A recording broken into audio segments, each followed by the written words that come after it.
Okay, can you guys see my screen? Confirm you can see my screen. I've been talking, I didn't know I was mute. Yes, boss, we can see your screen. Email marketing. Okay, so let's go. Please let me go and call my colleague. Boss, let me just call my colleagues. Wait. I should wait? Baba, call your Wait colleague. small. Let me just write something on the group. All of them will run into this class. Write it, they will start coming. When they see it, they will call. But me, I'm Yes, start. boss, I beg. All right, so what is email marketing? Let's start from there. Email marketing. Let's remove what we have on the screen. Let me take out what I have on the screen first. I'll stop sharing. And I want to ask, what is email marketing? What do you guys think is email marketing? Oluwabumi, yes, class was on and I missed you. I'll be looking for you. I've been asking about you since morning that I entered this class.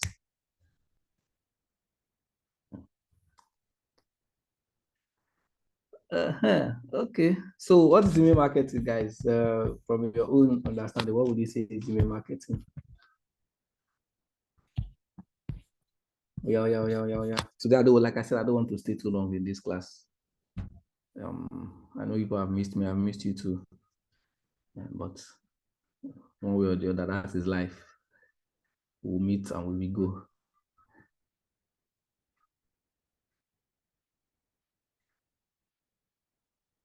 Oh yeah, now.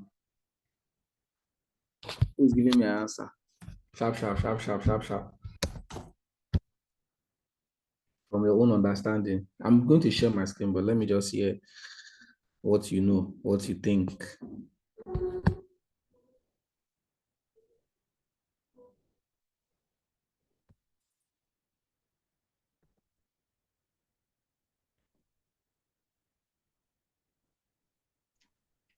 Good morning, class. Please, can you hear me? Yes, I can hear you. Good morning. All right. Welcome. All right. So, based on my own understanding, I'll just say that email marketing is also a form of like putting out brand awareness, connecting with customers, potential customers, generating like one of the good ways to generate leads for your business and putting out brand awareness. So through emails, yeah. So that's it. That's my own understanding. Thank you. Okay. Thank you.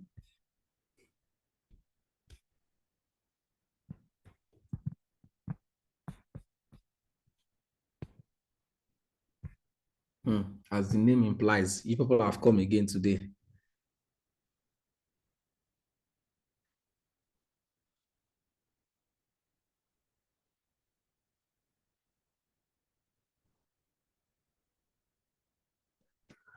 So Tony Papel says email marketing is the act of sending a commercial message, typically to a group of people using email. This is Google definition.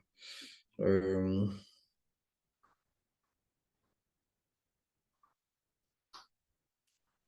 marketing is the act of sending a commercial message, typically to a group of people using email. In its broadest sense, every email sent out, I'm very sure he did not type this himself, he just copied and pasted. Every email sent to a potential or current customer could be considered email marketing. It involves using email to send advertisement, request business, or solicit sales or donations. Thank you, Tony. A smile, Halima, as the name implies, using email to create awareness for your business or product. People have come with as the name implies again. Okay, oh. This one, Jack and drop. This one did as the name implies. People will not keep your. Okay. Daniel, Lazarus, have you called them? Have you called your colleague?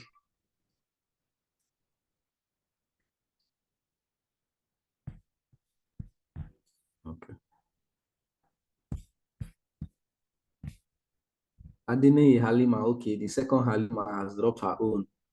Email marketing is a digital marketing strategy that involves sending emails to a group of people to promote products, services, or engage with an audience. Is a what direct way to communicate with potential and existing customers, build relationships, and drive conversions. Thank you, Halima. I know that you have also jacked this from somewhere and drop here for me. I will accept it. Taiwo Ige says email marketing is the process of retargeting existing or subscribed customers to purchase. Taiwo, email marketing is the process of retargeting existing or subscribed customers to purchase. Thank you, Taiwo. That is as simple as it is. Okay, any other person? Any other person wants to drop something?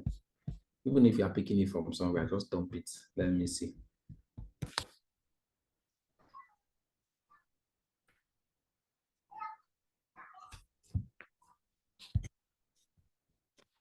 Yes, Oluwadamilola Akintola says email marketing is the use of emails to promote products or services, usually to a subscribed group of people.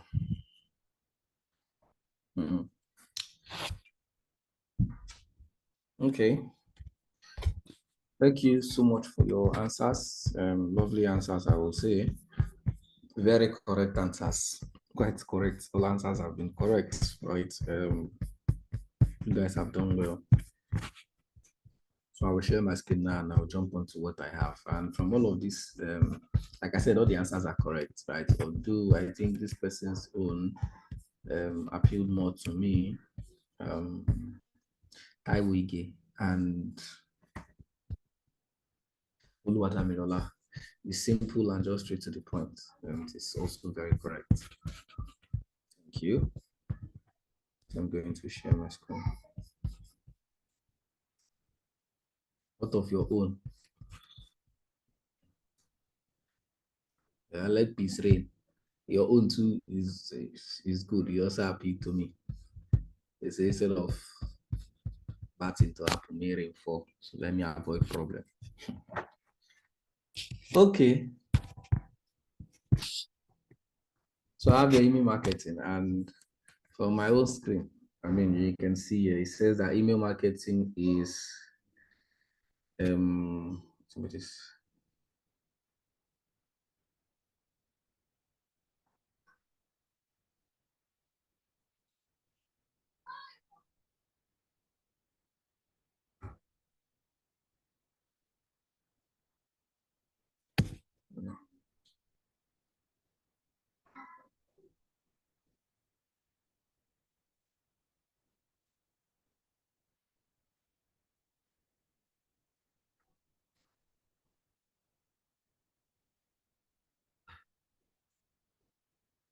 okay.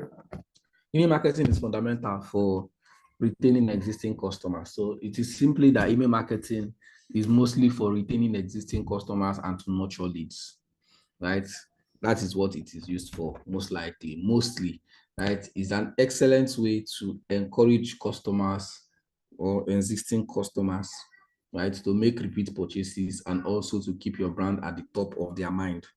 So email marketing is there for top of mind awareness, right? Email marketing is there for communication with your customers.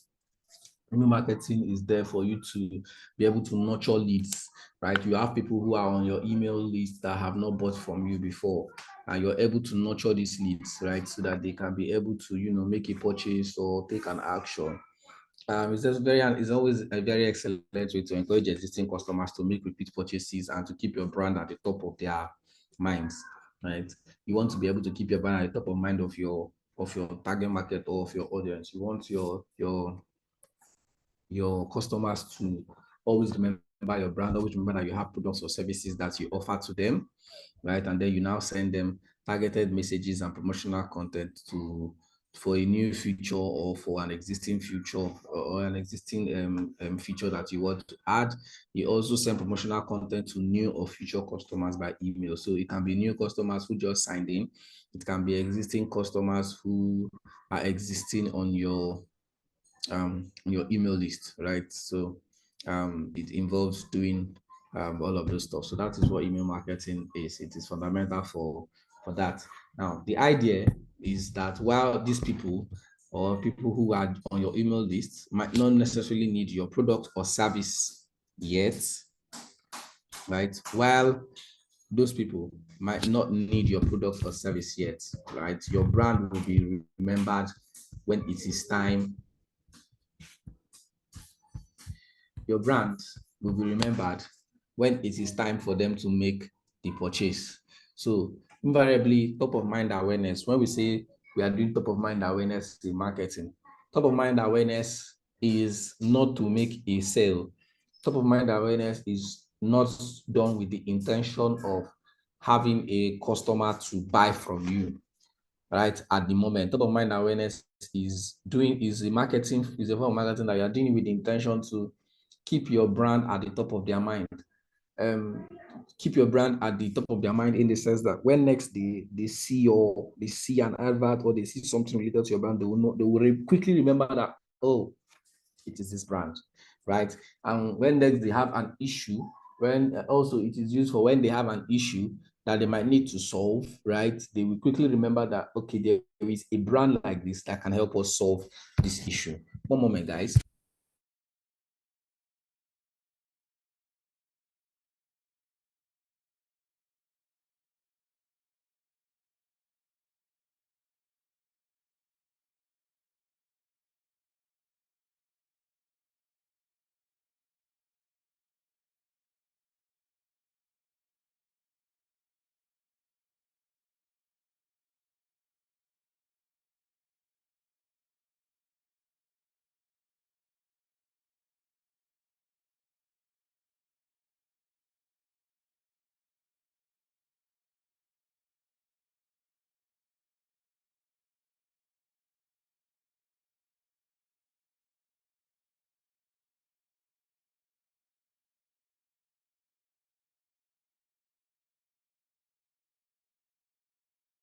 Yeah, so like I was saying, right, it is trying to keep your mind at the top of keeping your brand at the top of their mind, right? Ensuring that, okay, meanwhile, while you might not want to buy from me immediately, right? Yeah, invariably you're saying why you may not want to buy, you as my customer, you might not want to buy from me immediately, or why as a future customer you might not want to buy from me immediately, you don't have any plan to buy from me now. I want to be at the top of your mind so that, you know, whenever you think of buying that product or service, you think about me, right?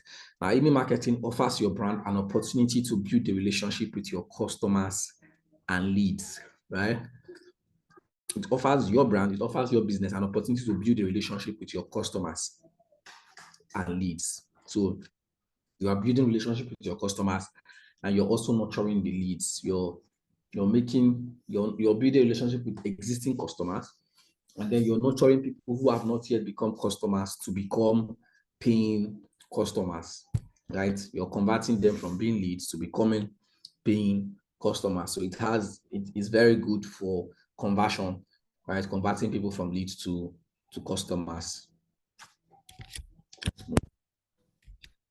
Now, what are the advantages of email marketing? There are certain advantages that email marketing has. One, it is less expensive. Exactly. Email marketing is actually less expensive. Although, yes, we know that in Nigeria, people buy emails, right? There are laws against it anyways, but I think I got to find out that those laws have not yet been applicable in Nigeria, but in several other countries, like in the US and some other European countries, there's a privacy law that bans you from obtaining people's email address without them subscribing to your email list, which if you do that, the person sues you, you might be getting into trouble. So but yeah, we have people still buy people's emails, right?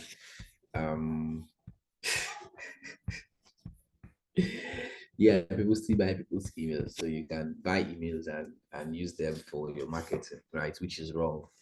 Okay, but that's by the way anyway. So first of all, it is less expensive in the sense that it's more like an owned media. You're really not doing much. Probably you just have to pay for an email marketing tool or email marketing software, and that is it. The other work you have to do is to get these leads and nurture these leads or nurture your customers. It is quite less expensive. You're spending way less. I think it is even the part of marketing that you spend way less, way less, right?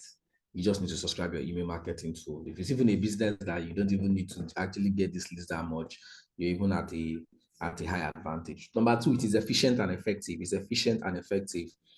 Efficient and effective in the sense that it works very well, right? Some people will tell you that email marketing doesn't work. Yes, I know that some of us don't open our emails, most of us, right? But it still works. As much as there's a percentage of people who do not open their emails, there's a percentage of people that always open their emails, right? It is very efficient and very effective. It has a lot of people that, take advantage of it and take advantage of offers from emails. I've taken advantage of offers from emails before, right? I've attended several stuffs from emails, from my email, right? I just probably just opened my email that, and then I saw an email of them telling me something that I got interested in, and the next thing I click on a link. I mean, even recently I did it, right? And so you can see that email marketing is very effective and it's quite efficient.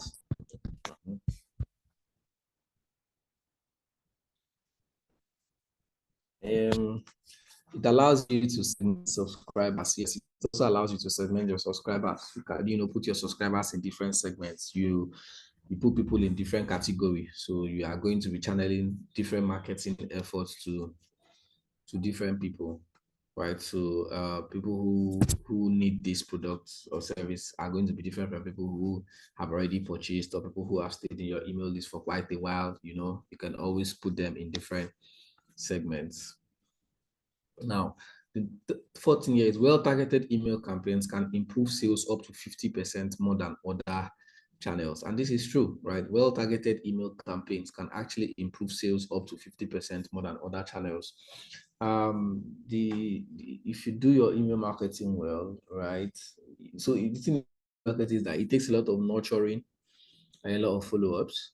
And because the email has to be interesting enough, intriguing enough to actually grab people's attention and also interest them. Of course, the email marketing still follows the AIDA framework. Who remembers the AIDA framework? Someone should remind me what the AIDA framework stands for, or what that acronym stands for. Oh yeah, a reminder, please. Let me be sure that we have not forgotten or we are not learning to forget.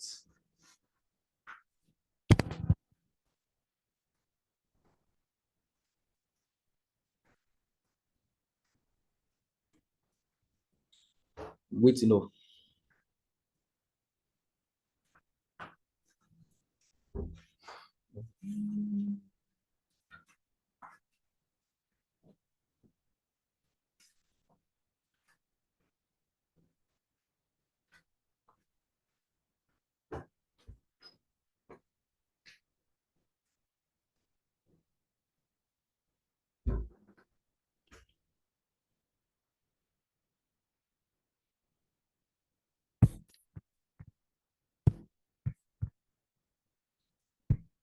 Was this taught in a physical class? You don't remember? Hey, problem.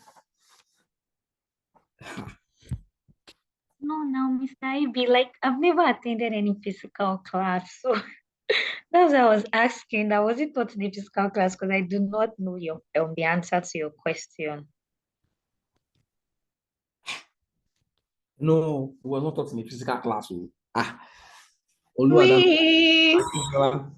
Please. Problem. Oluwadamilola Akintala says attention, interest, desire, and action. Exactly. Thank you.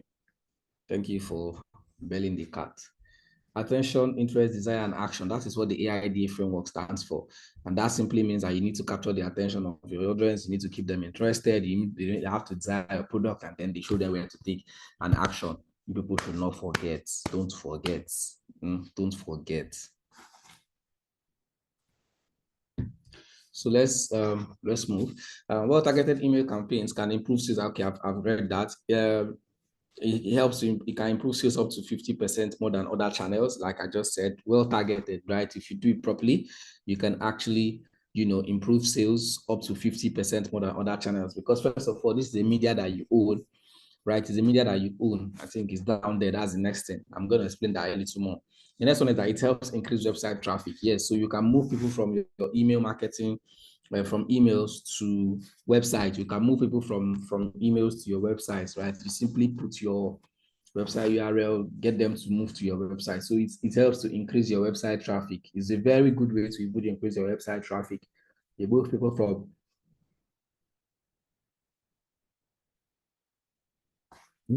emails to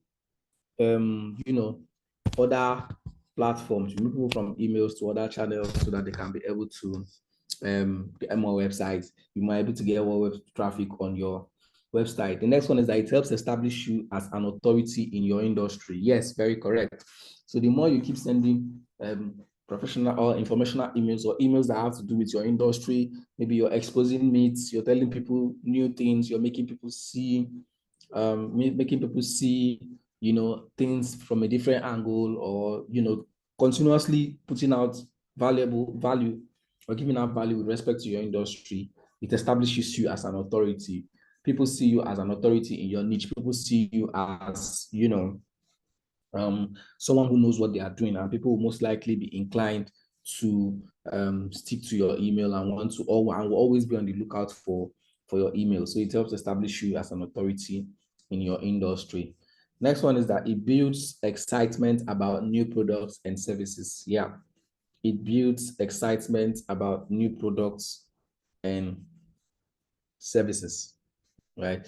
So people use email marketing to do new product announcements. People use email marketing to do new feature announcements, right? Because it helps to build that anticipation. People use email marketing to do webinar follow-ups, right? Webinar, maybe you have a webinar, you want to get people to attend the webinar. I missed one. I was supposed to attend one yesterday. I missed it around, well, it was around 1 p.m. or thereabout. I was quite busy. I only for me to go, and I saw their email that thing had held, and they were telling me thank you, mate. I didn't even attend. But then it's all fine, right? So you guys see that there you can use it to build excitement, because I was excited. I wanted to attend that webinar. I wanted to hear what they had to say, right? Even though I missed out. So it built an excitement for me. So you can use it to build excitement about new products. You can use it to build excitement about new services, right? And like I said, it is an owned. Then the last one is that it is an owned media. Owned media being the sense that you own it, right? You don't have control over the rest. You don't have control over social media. You don't have control over people who visit your website, how often. You don't have control over the search engine, right? You don't have control over who comes to search engine and all of those stuff. But you have control over your email list, because these people are your email list, except they opt to unsubscribe, right? Right now, from email marketing, you own the media. It is your own. These people are subscribed to your email list, right? So it is owned media, in the sense that you own the list. So you segment them according to their different segments, according to their different levels. You send messages to the people that you need to send messages to, right? And then you reach out to them and get what you need to get out. So yeah. So these are the advantages of email marketing. So now, why would people want to join your email list? That's a question. Why would people want to join your email list? Now, if we're talking about email list, why would they want to join? First, number one, to get more value. So people want to join to do what? To get more value. Maybe you've shared a very valuable information, something really interesting, really intriguing, and then you people who and there are people who what do I say now? People who want more value, people who want to get more value, people who want to get more of the information from you will want to join your email list, right? So they want to get more of that thing that you gave them at first. So that is why they will join. Number one, to get more value, right? Number two is to feel part of a community, right? To feel part of a community. People want to join your email list to become a part of a community. People want to be part of something, right? People want to be involved in something. People want to be known or advocated for something. Oh, okay, I was part of this community. I got engaged in this particular thing. I was this, I was that. Right? So people want to be in that particular position where they are part of something, where they are part of a community. And email marketing helps you do what? Achieve that, right? For people to feel part of a community. That's one of the reasons why they want to join your email list. They want to join because they feel like this is where they belong. They feel like they found a group of people who have the same voice as them, who are part of a who share their same, goals, ambitions, or whatever. Right. Then the next one is to follow up on events. So like me now, I told you I was supposed to attend the webinar, although I missed out, and I joined that email list to follow up on that event. So people will join to follow up on an event. Maybe you have an event, you have something that you want people to know to join, right? You can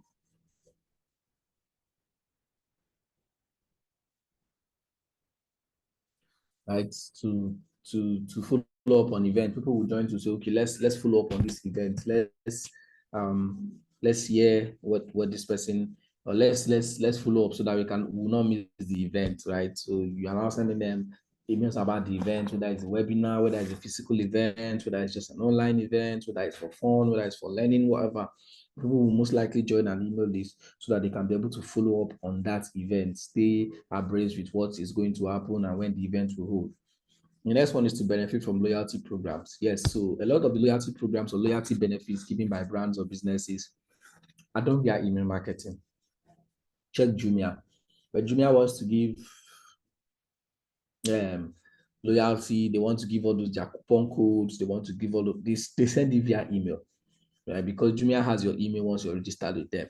So they use it to send it via email marketing. Oh, use this code to shop on your next shopping and you get 30% off anything you buy. Use this to shop for electric bills, like all those coupon code, all those loyalty programs. They are trying to reward you for your loyalty. They're trying to reward you for being a loyal customer. So people join join an email list because they want to benefit from that particular or from a loyalty program. Then the last year I have is to stay updated on industry trends. Yeah, so people join. This is, of course, when you have established yourself as an authority. People will join to stay established on industry trends. Maybe you're always dropping new nuggets about new innovations in the industry, new things about more news about new things that are happening, right? And then you can then add these people. They will stay updated on industry trends.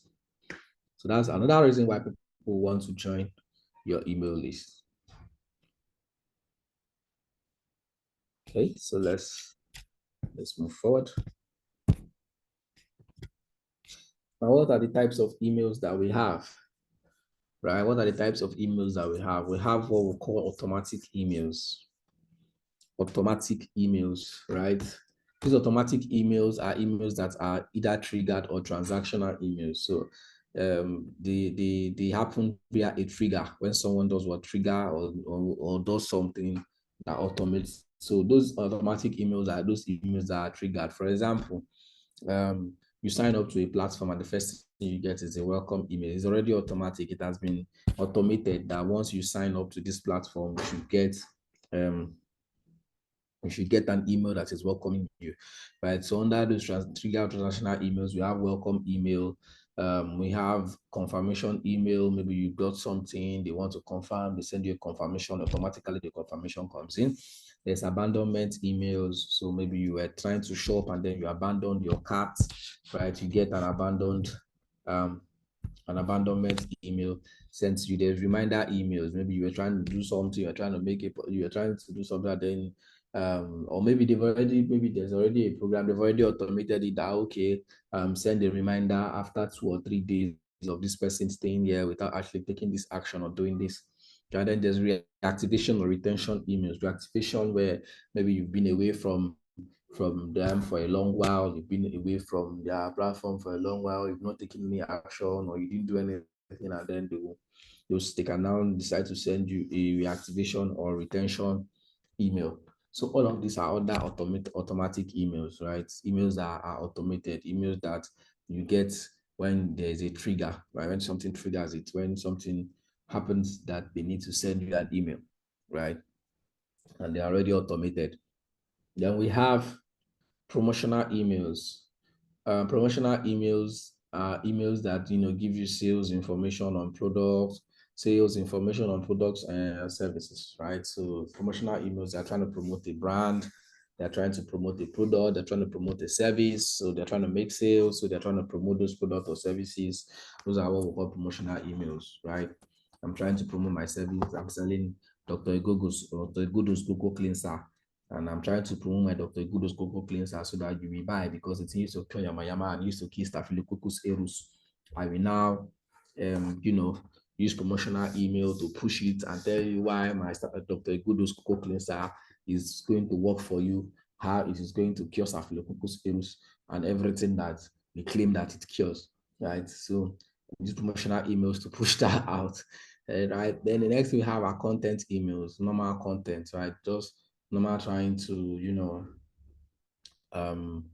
build a rapport with your customers, telling them, normal things, trying to give them information, trying to give them good content, trying to inform them and still entertain them without necessarily trying to sell, right? You're not trying to sell, you're not trying to do anything. You just want to, promote a product or a service or just give them a content that they will just be happy. So you can use content emails.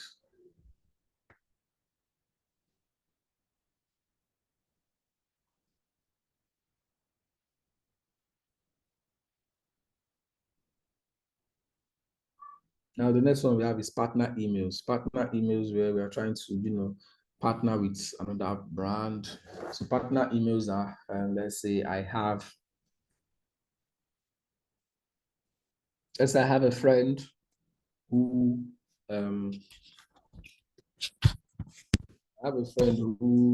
does, let's say maybe does something else, right? And I decide to do a partner email, and then I'm now using my own email. I'm not promoting his own brand on my email list. Of course, that will be definitely after giving them information, probably something, find a way to craft a good storyline or good content relevant to us. And then towards the end, I'll say, if you need any of these, I know a guy who can do it really well. I've used him a couple of times. When you have become an authority in your niche and you're recommending someone like that or doing a partner email like that, people are most likely going to patronize them because it is now a word for the person. Then you can then use it to promote their email. Okay, this, and then that's like a partner email. And you're telling people about another business or another product that is not yours. Now, the good thing about email marketing is that email marketing, like we said, you can use it to sell and upsell, right? I don't think it's on any of this my slide. So you can use email marketing to cross-sell and upsell. It's supposed to be under disadvantages of email marketing. Because also you can cross-sell and upsell, meaning that with email marketing, since you're trying to nurture a lead or you're trying to nurture a customer, you're trying to groom a customer, you can sell other products. Cross-selling is selling other products different from what you've student.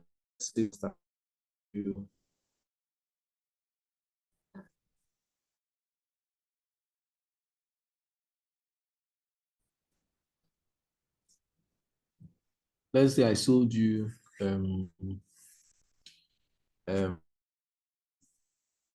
Apple phone. Let's say I sold you an Apple phone, an iPhone.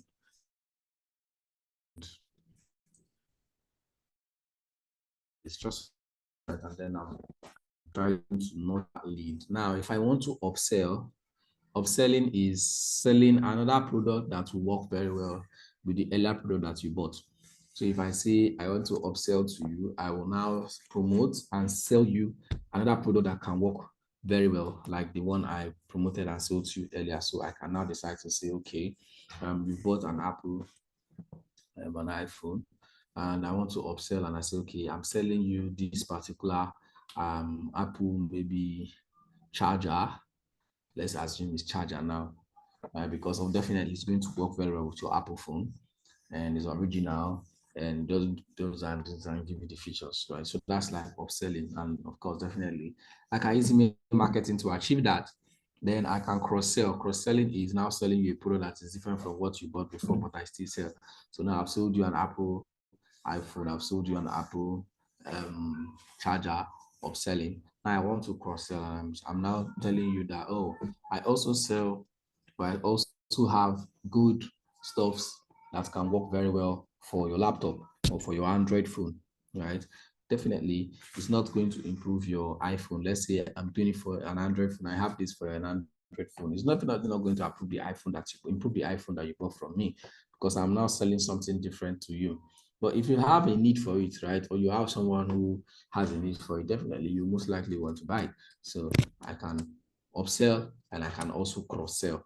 So that's one of the advantages that email marketing does for you. It's actually a very good tool when it comes to doing all of those stuff, cross-selling, upselling, right, nurturing leads and all of those, communication with customers, building relationship with your customers or your audience. Your go-to guy is email marketing.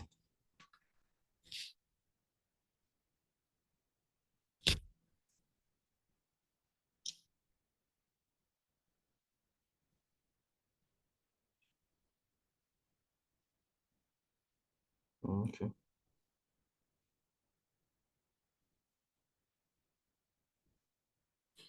Yeah. So I've passed this and I've already spoken about the types of emails. Well, we've spoken about the types of emails, so we'll move forward. Now, what are the components of a great email? What are the components of a great email? One, a consistent sender name. Yeah, a consistent sender name. So the sender name is the name that they are going to see that's sending the email to them, right?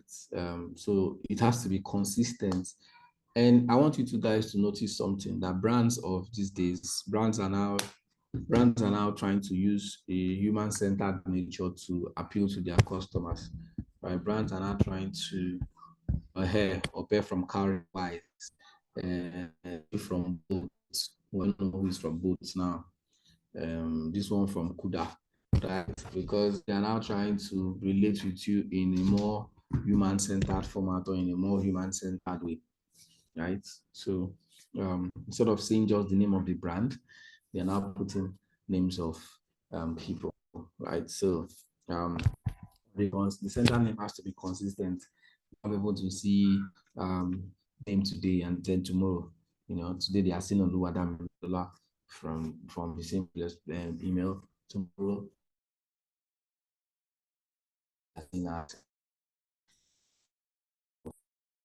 no trust. So you want to have a consistent standing, right? So these people should see is actually sending this email. Number two is attention grab subject line. Attention grabbing subject line. And so the subject line has to be attention grabbing enough.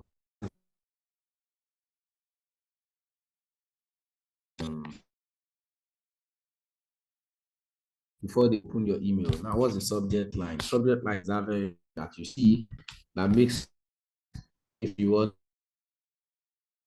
from next factory, okay, that you see that it makes you determine if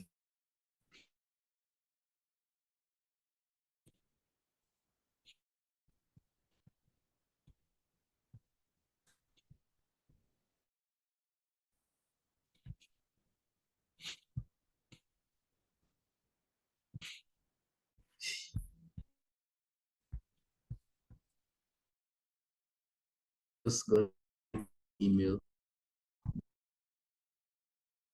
Wow.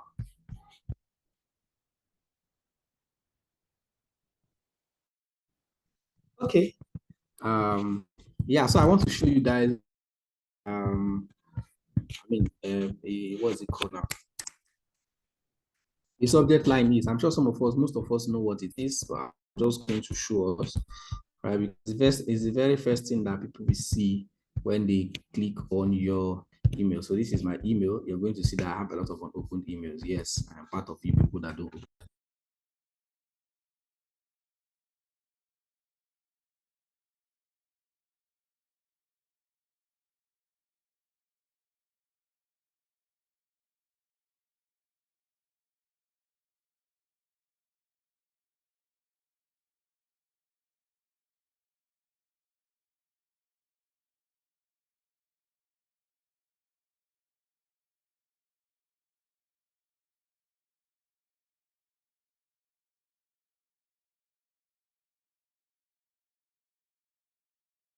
So I'm sure you can see my screen, right? So for my screen, you can see here that this is what we call the subject line, right? It's the very first thing that you see, right?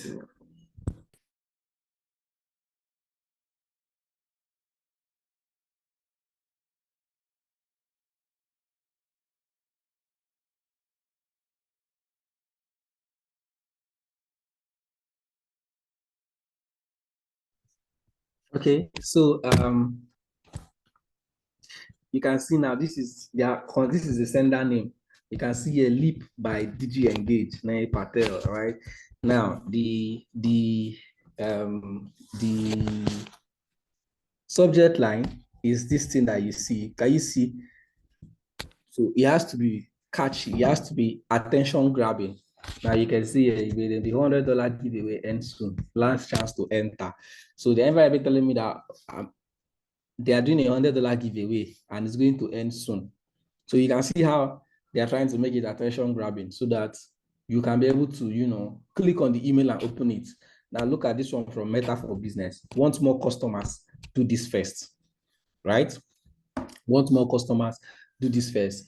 For someone who wants more customers, who has a business, who is open to get more customers, and you're getting an email from Meta for Business telling you that if you want more customers, you should do this first. You most likely want to click on this email, and then you see what the email looks like, right? So you want to have an attention-grabbing subject line, and that's your subject line, right? You see, make it easier for customers to reach out by setting up these features. This is the subject line. Then there's what we call a preview text. We have. Yes, there's a preview text. If you look here, if you look at this, look, I was still looking at this Meta for Business. Let me mark it as on red.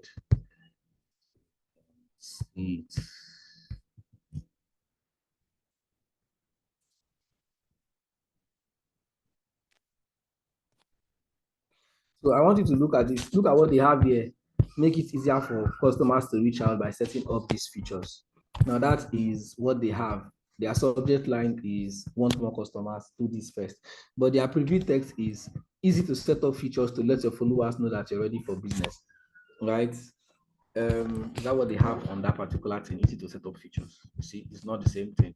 So that's what we call a preview text. A preview text is a text that is next to your subject line. Now, sometimes, right? Sometimes the preview text, not every email has a preview text. Sometimes an email might not have a preview text, right? You might just have the subject line, and then you just go straight into the email. But I just want to show us what the subject line is and why we said that it has to be what do I say, attention grabbing enough, right? You can see a couple of emails. See this one, how to 8 times your sales without going local. So you see, and they're trying to make it as attention grabbing as possible. So first things first is that you want to ensure that you have an attention grabbing subject line. I'll go back to my slide. That is it there. Next is the valuable and relevant content / body. Of course, the email itself now has to be valuable and relevant. It is after you've been able to grab their attention, which of course we have just mentioned attention grabbing with the subject line, you've reeled them in. The next thing is that you need to have an interesting body of the email, an interesting copy. So it has to be interesting that those people want to read it down to the end, right? And then any offer you're giving them, they now have to desire the offer and then take action, which is where the AIDA framework comes in. So you want to have a valuable and relevant content / body of your email, right? You want to have the email to be short and direct with a clear call to action. So you don't want to write very long emails, even though sometimes if you are very good at writing your email copies, right? If you're very good at writing your email copies, some people might not mind reading your emails to the end, right? Some people might not mind reading your emails to the end, so but it has to be. It is preferable that you have a short and direct email with a clear call to action. So it is short, it is still information packed. You've told them what they need to hear, right? And then they have a call to action. And then you want to minimize the use of spammy words. Spammy words are words that land you in the spam. But the thing with spammy words is that there's most of the sales words, like some of the spammy words you hear, like sales words like um, buy now, money, those words. And sometimes those words are quite unavoidable, right? Those words are quite unavoidable. You most likely get those words in your email, some way, one way or the other, right? So you want to be able to avoid those spammy words.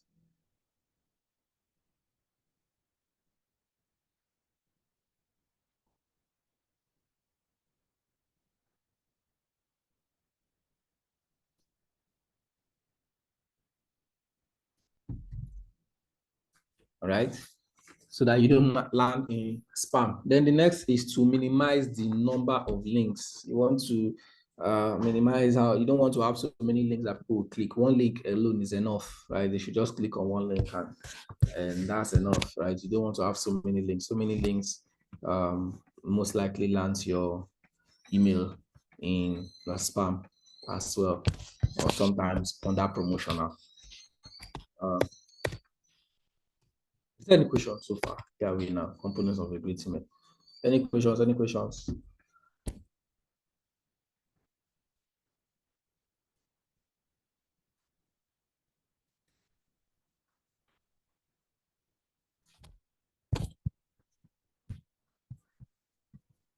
You have some questions, not even one. Although you did type. Okay, shoot. Okay, good morning. Good morning. Okay, so one of the questions is that how do we track if our email is open? Like How do you know track how do you do what? our Track email, what? if our email is opened, like if the person that we send the email to sees it and open it. Okay, we are getting to that. Then how do we personalize, like to get the person's name? So let's say we want to send the person and The personalized email, you want their name to be there.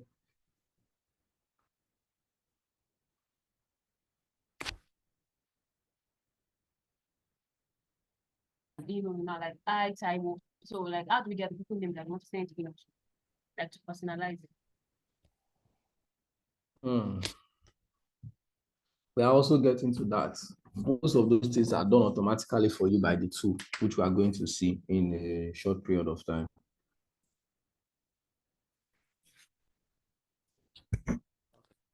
Is that all?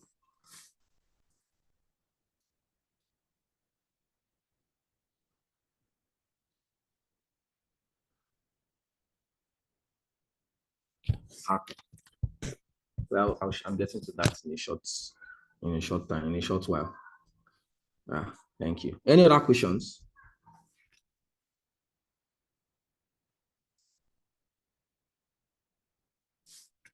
Please, I want to ask, do we use SEO in email marketing too?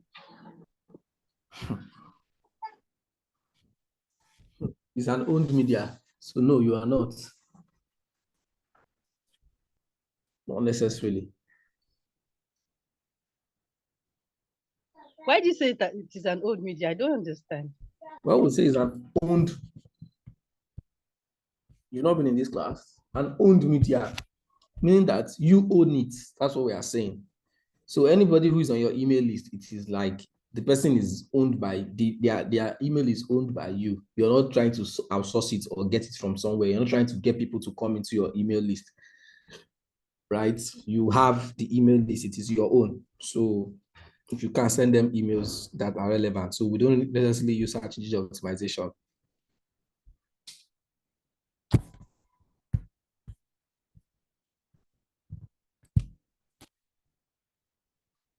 Okay, Any other question?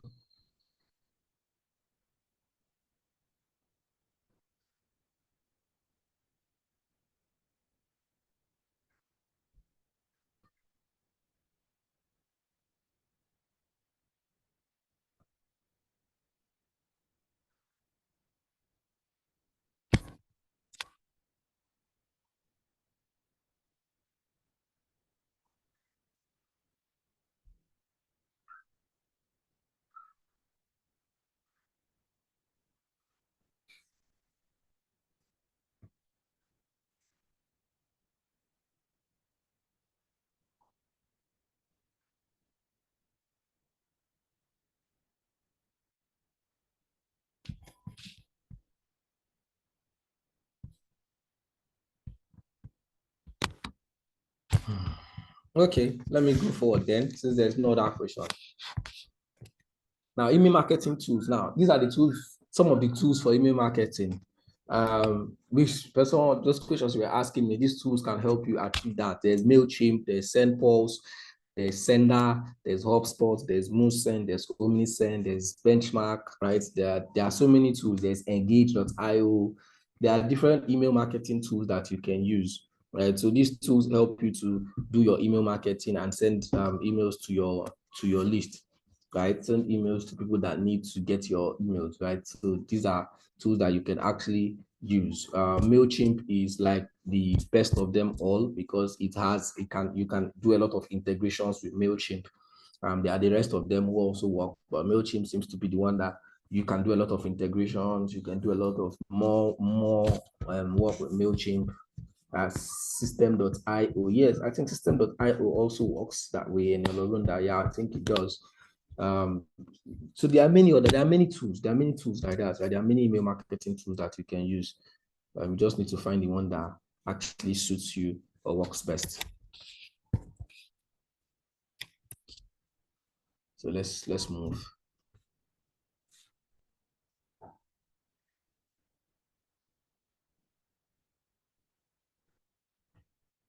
So now, email marketing analytics metrics. What are email marketing analytics metrics? These are the things that you are looking out for when you're marketing, doing your email, right? So like her name, what's her name?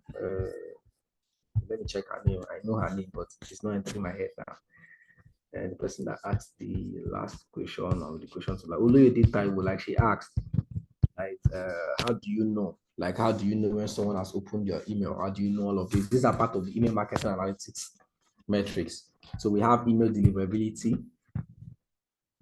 We have email deliverability, which is the number of emails delivered to the email's recipient's inbox from the total number of emails sent. So email deliverability or email deliverability rate simply means, okay, how many emails got delivered to my target markets or to the people I was sending them to their inbox.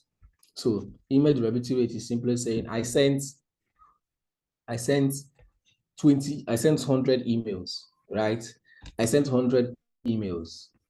So if we are going to measure the deliverability, which of course the platform is going to show you, is to show you how many people got your email, how many people did your email land in their inbox. So if you send 100 and out of the 100, 80 emails landed in the inbox of people you sent it to. So that means that your deliverability rate was 80. So it means that you got you got 80 emails delivered. And of course, the platform will show you that in percentage.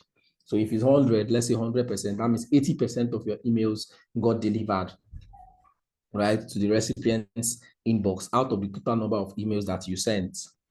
Okay, so that's your email deliverability. If it's 92, if it's 95, number of emails that landed in the inbox of people you sent it to. That's number one. Number two is open rates. Open rates, yeah, measures the number of emails that was opened from the number of emails that was delivered. Okay, that's open rate.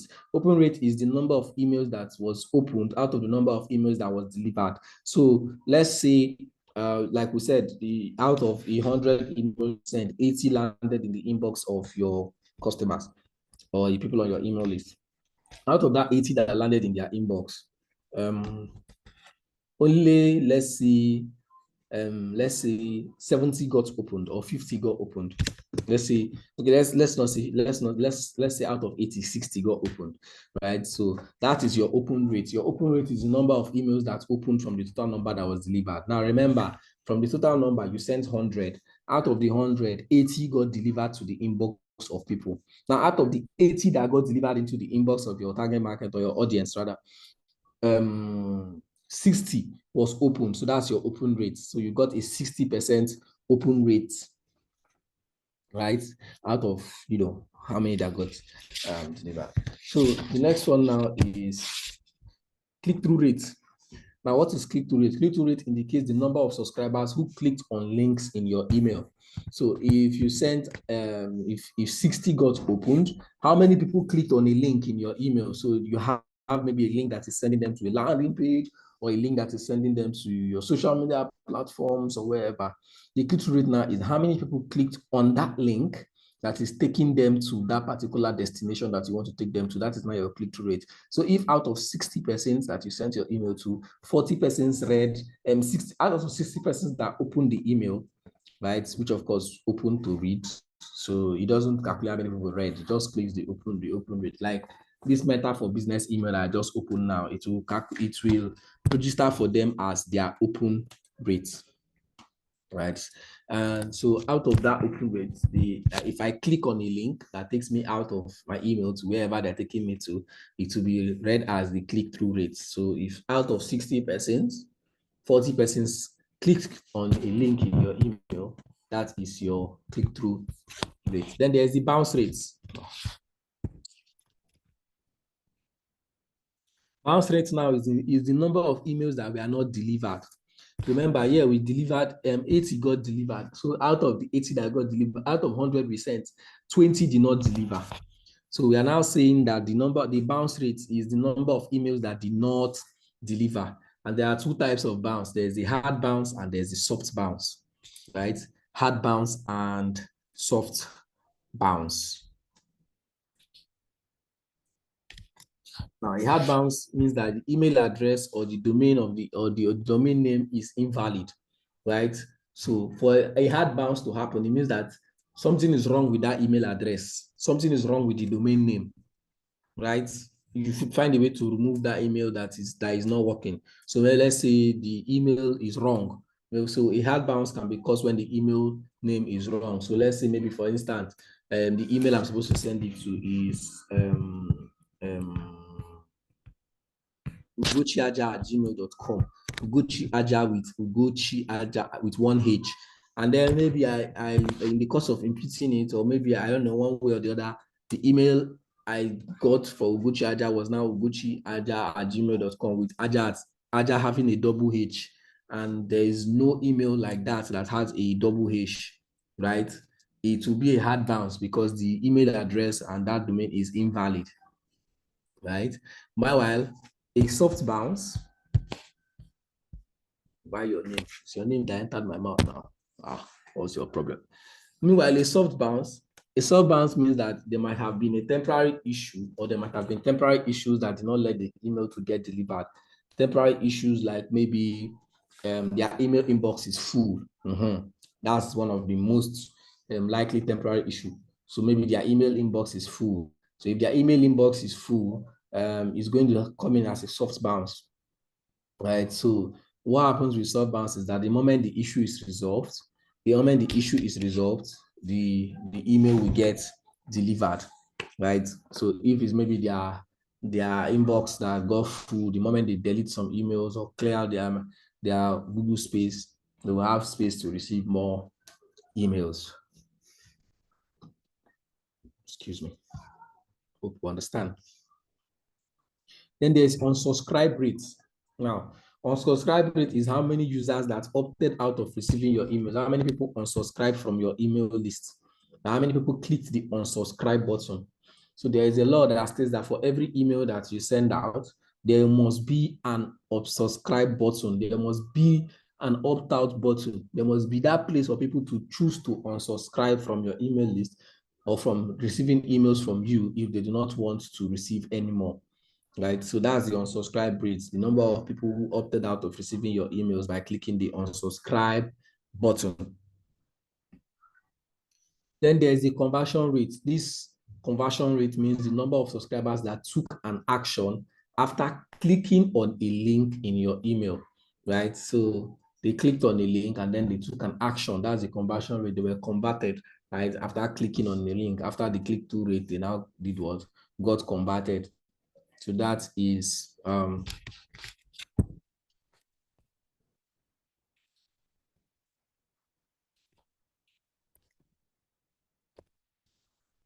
that's the conversion rate, right? It helps you measure the number of subscribers that took an action after clicking on a link in your email. So these are the analytics metrics that you want to be able to look at: deliverability, open rate, click-through rate, bounce rate, unsubscribe rate, conversion rate, right? You want to be able to, of course, you definitely see most of these things in the tools that you use. And the tools are easy, right? Quite easy, because the major thing that is hard is the knowing the things to do, right? The tools is always easy to use. You can always learn how to use the tool.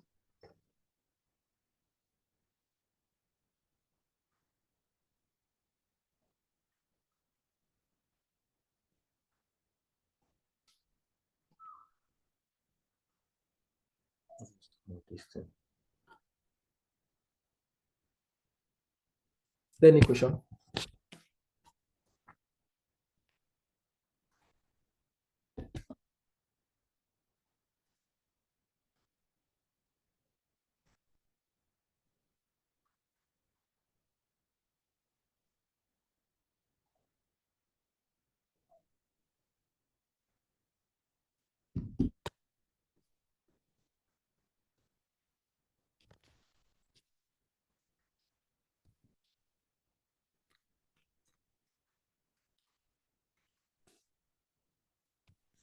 Is there any question on all of these things that have been stated? Is there anything you don't understand?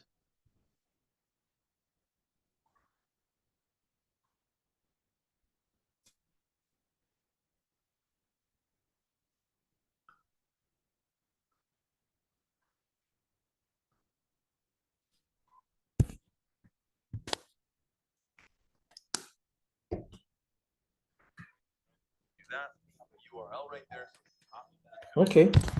You were quiet. I'm just into the question. Now, what use one of the tools? So you look at what one of the tools are, and we'll be looking at MailChimp, right? So we'll be looking at MailChimp as a tool. Sorry, I have a question. Okay. Can you hear me? Yeah, I can hear you. Yeah, do we need a calendar like the way we have a content calendar? Sometimes when we want to send bulk emails, do we need to create the calendar? What to send? Do we want? No, is that necessary? Mm, well, not really, but that is also dependent.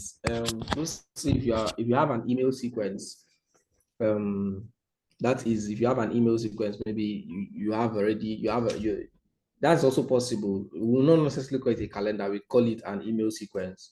So you now have a list of emails that you want to send to your people, to your email list at different times, right? So you write them down, maybe write them down beforehand. Sometimes, right? Just like with email marketing, you want to also capitalize on trends or latest topics or latest conversations.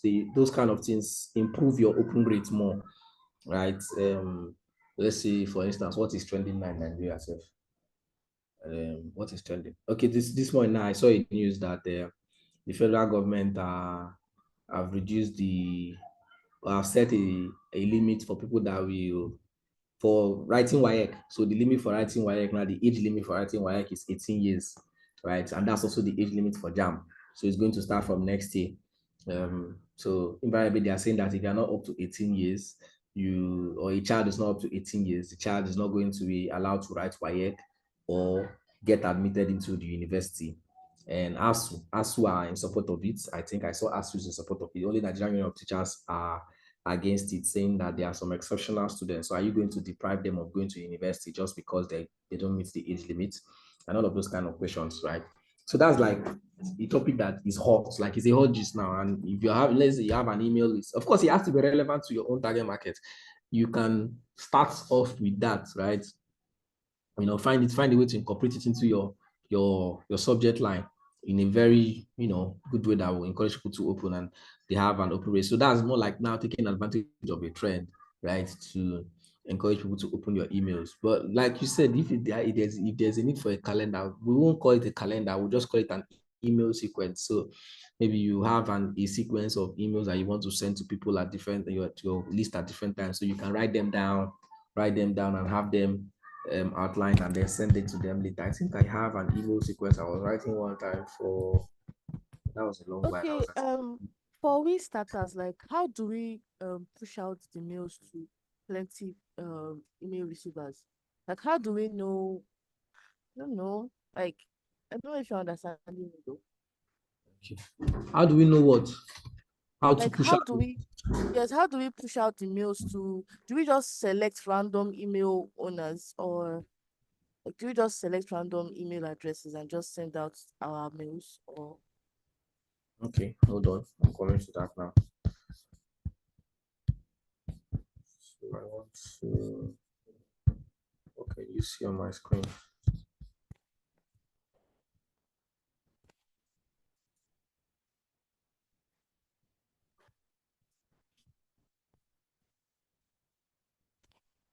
Coming.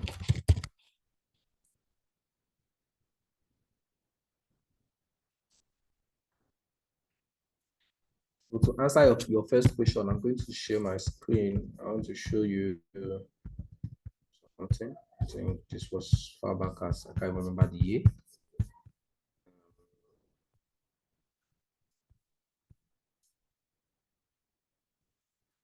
So this was some years back, right? Where I wrote some email content. Now you can see that this is like an email sequence. So you are calling it a calendar, but this is like an email sequence. So this was for an IELTS course, International English Language Testing System. And they have different problems. They have reading, right? They have different sessions. So they have reading, writing, listening, and what the last one, speaking session of IELTS. So I had to write different email copies for the different problems. So you can see the title of this one is reading problem email, subject line, why read every word when you can simply do this? This is more like saying, this is more like saying, this is like the subject line. Same with this one, never use assumptions. So this is more like an email sequence. First things first. This is more like an email sequence. So you see here, you have an email sequence, you have an email sequence. So this is like saying, I want to send these emails to these people, right? One by one. So after sending this first one today, I will send the next one tomorrow, or maybe after 2 days or 3 days, or after one week, I'll send the next one. After 4 days, I'll send the next one, and stuff like that. So this is more like an email sequence. You can see it's quite long, over 22 pages, right, of different emails. Copies. So it just depends.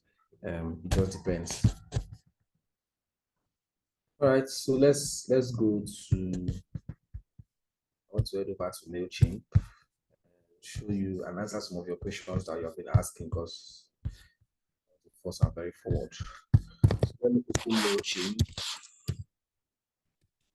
I have a MailChimp account already, so you will have to sign up to MailChimp.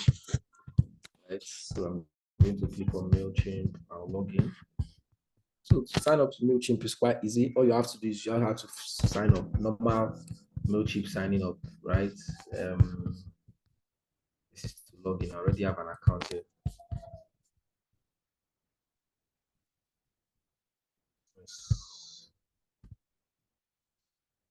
So if you sign up to me, if you are coming to MailChimp for the first time, you have to sign up. So you have to create an account. They'll ask you a couple of questions. Definitely, because you are going to be using the free one. For a start, you have to choose, they will ask you the number of subscribers you have. So you have to start with 0 to 500. They have the free, they give, okay, so MailChimp earlier used to give you opportunity to send emails to 500 emails for free. 15. I think it was a time it was 2,000 emails for free.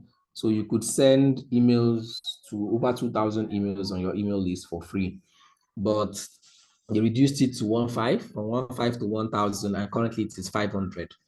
So you can only send to 500 emails for free, and there are also some limitations. So there's the paid version of MailChimp. So if you go and look at MailChimp pricing, let me MailChimp pricing so you can see their pricing. I'm going to share my MailChimp screen now.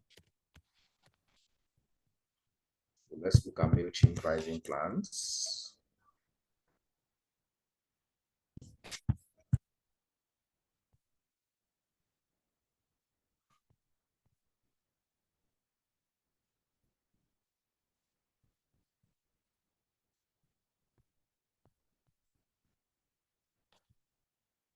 This is MailChimp. This is their pricing plans. You can send up to 6,000 emails each month.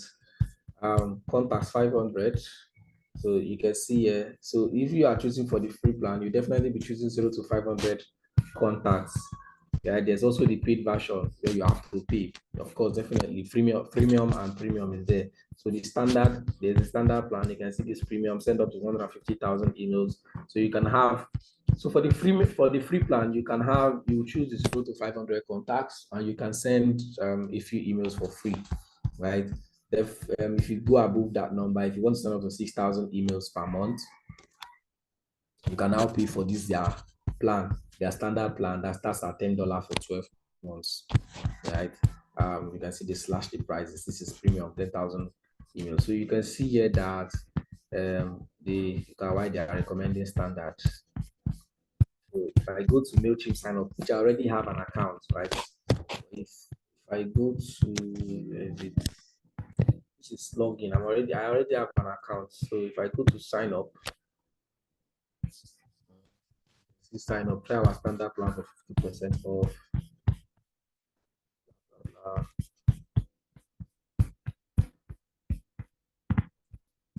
Now we are going to be using the free one, right? That's what you most likely be using. I already have an account, so I'll have to log in. All you have to do is you have to select sign up. It gives you a process that you have to follow to sign up to MailChimp, right? This is to buy now, 500 contacts. Why do we recommend this and all of those? Yeah, let's back also. Right. So this is my own account. You type MailChimp, sign up.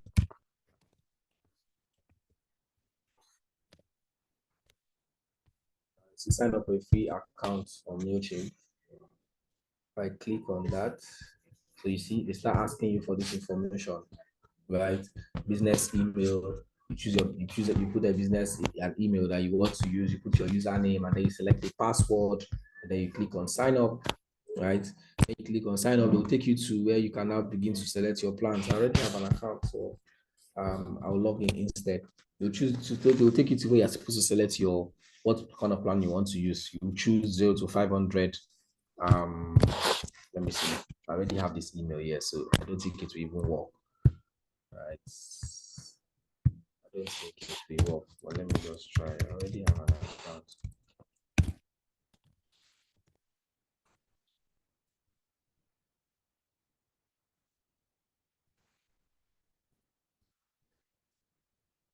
If I click on sign up, let's see what it says.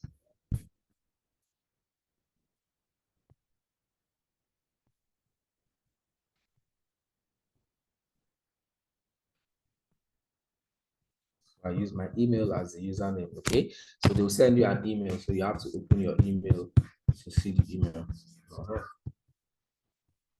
Let me just follow the process so you can see. I'm going to open my email here.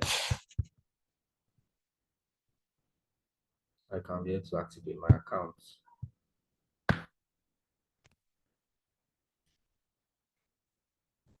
So you see, activate your MailChimp account. You're just confirming you are used. So if I click on activate account, you can actually go one.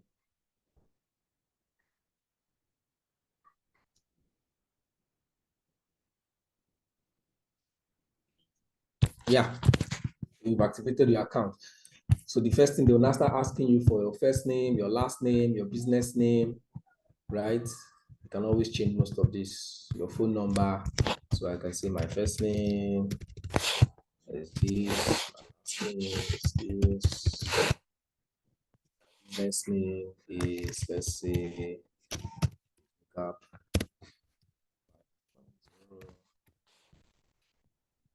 Phone number recommended, so I can select my phone number. See my phone number. So it's recommended, but I don't think it's compulsory. So I'll click on next. Right, so they ask for streets. So here's our street address. So I can see number 1, I'll be number 2, inshallah.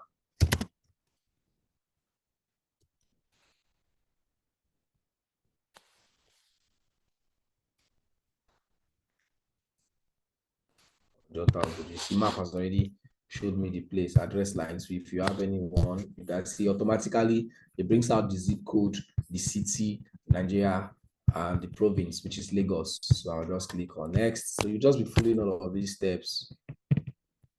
Right? How do you sell to your customers? Select order, apply. So you can select more than one. Do you own your website?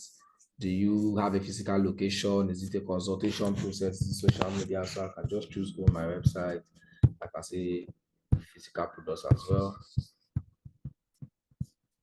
So it's just trying to help you set up sales. Or you can simply click on sorry, we're not currently selling, right? So if I click on that, I will move to the next step. What's your top goal in MailChimp?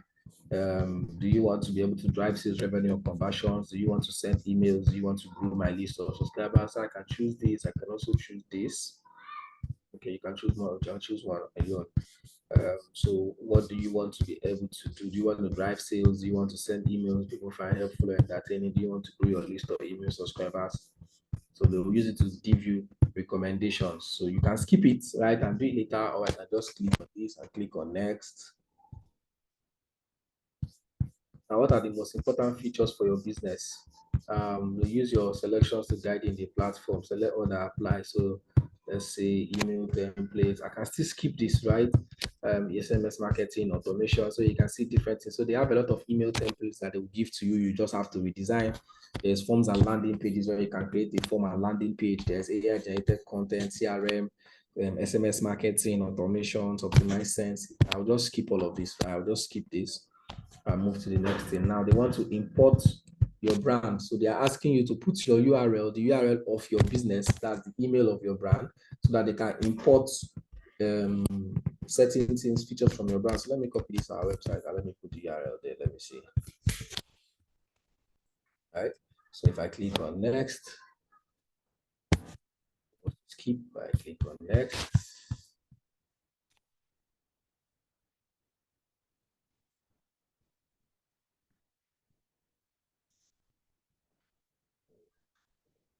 Is that me on the flyer? I don't know. I'm not seeing the email that you received to. So you see, confirm your industry. Your industry helps us make recommendations and benchmark your performance, right? We have, so you want to confirm your industry, which you can still say none of these apply, and let's just skip. I want to skip all of this. How many email contacts do you have exactly? So we'll choose an option. So let's say 0 to 500. We'll click on next. You see, the process is long. It's like a process to set up your account, and they are saying we should buy this now, right? So you can see there are different plans for us to buy.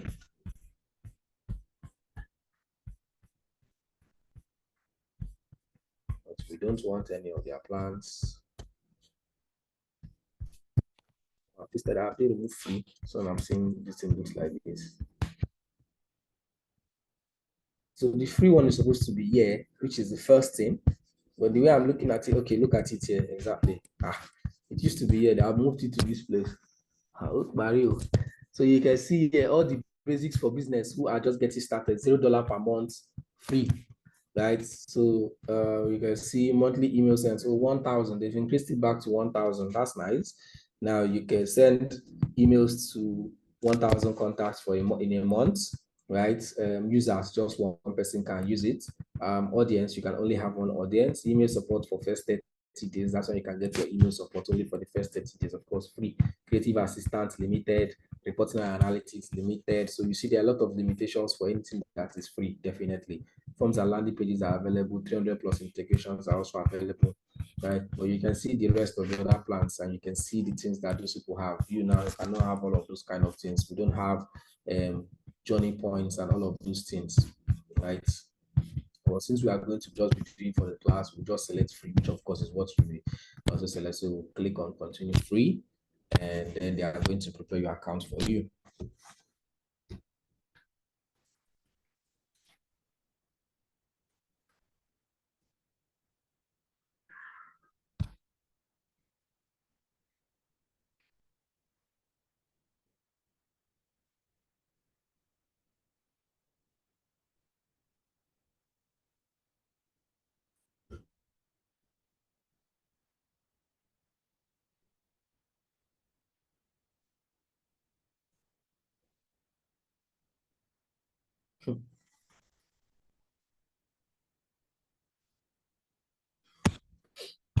So yeah, this is what it looks like. This is how your email marketing platform will look like, and you can see here.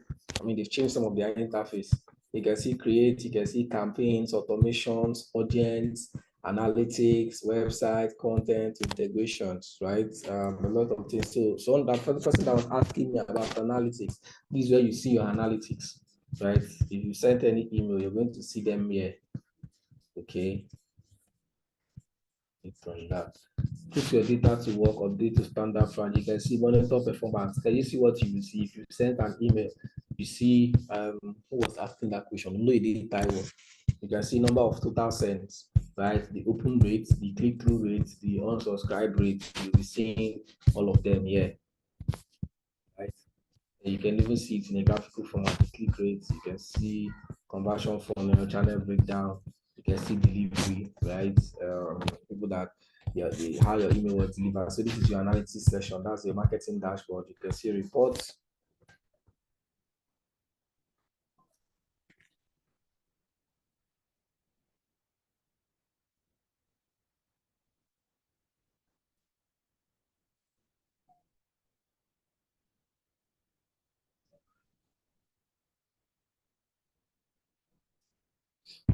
Right, so you can see there's no report at the moment. There's nothing to report because we've not done anything. So this is it, right? So you can see one contact, one email subscriber. It will automatically put your own email that you used to create the account under your email subscribers. Now you can see campaigns, you can see automations, you can see audience, right? And you can see different stuff that you can actually use. Now, if you click on campaigns, this drop down, you can see all campaigns. Now we don't have any campaign because we haven't done anything, right? We just created the account, so there's no campaign. We haven't been able to do any campaign, so we haven't started anything.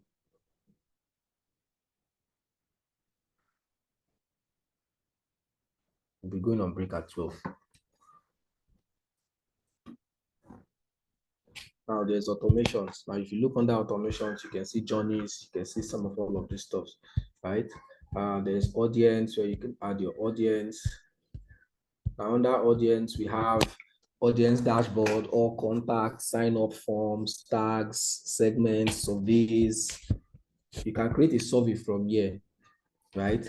Now, if you can create a survey that you want people to fill out, you can see you can segment your audience, which is where you now want to put your audience into different segments.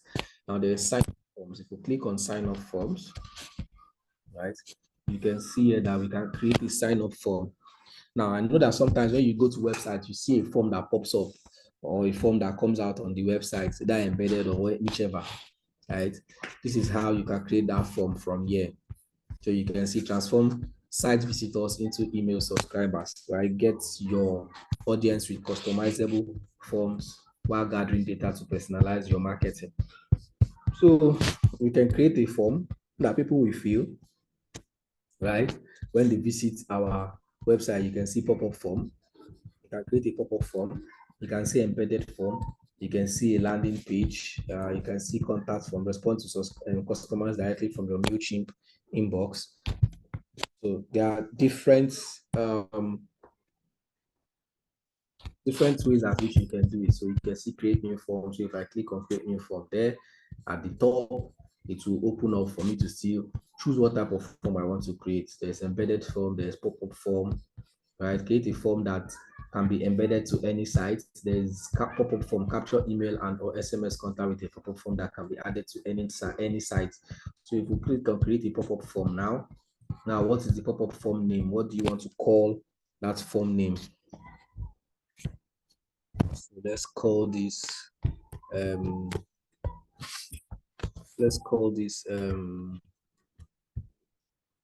what do we call this? Let's call this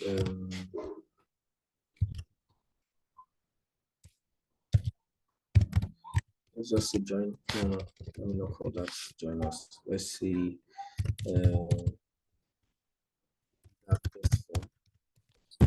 so the audience is DIGIGAP 5.0 because that's the only audience we have now. So I'll click on begin.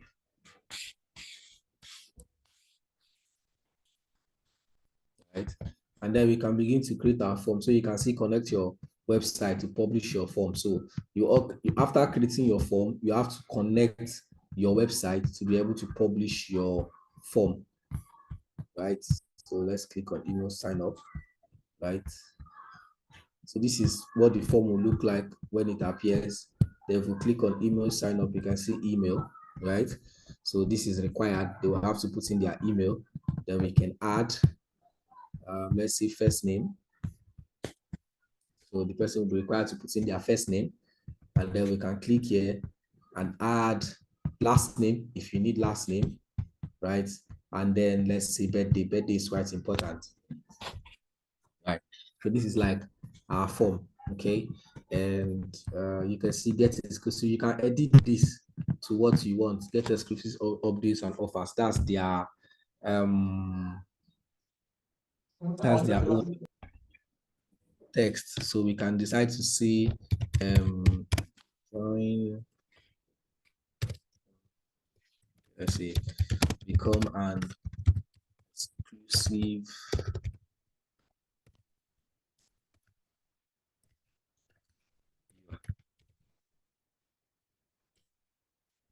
let's say become an exclusive customer.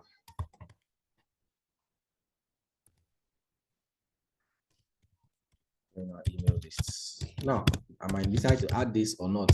Let's just leave it at become an exclusive customer.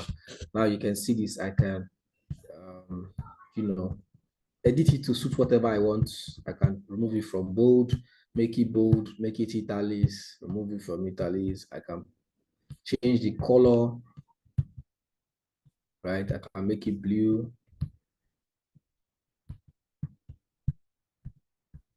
As you can see, it's heading 3. I can decide to make it a heading 4, which is a smaller text, a heading 1, which is much bigger, right? A small text if I want to, a paragraph if I want to, heading 2, much bigger than heading 3. So let's see heading 3, right? I can decide to, align it to the right, to the middle, to the left, however I want to align it, because it has to make sense, right? And I can go to style. Now I can change the background color as well. This is headings. Of course, this one is the general outlook of the email, right?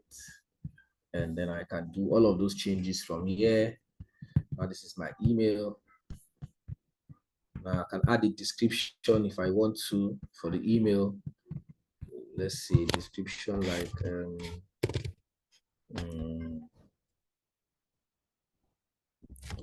of course it's quite clear, so there's no need for any description, but just to say the description, you can say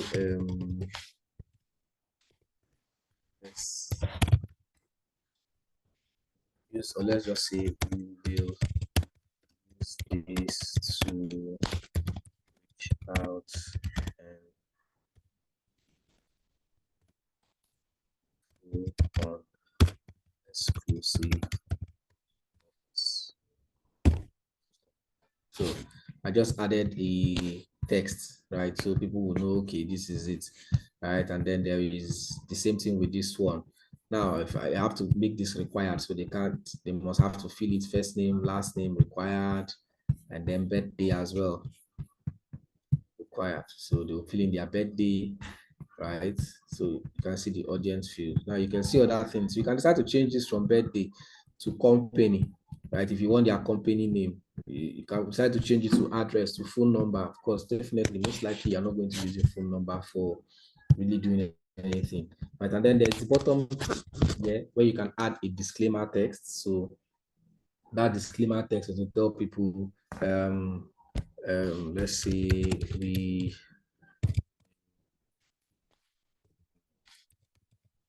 send you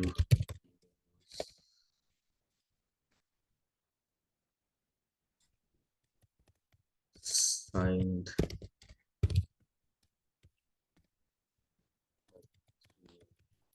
receive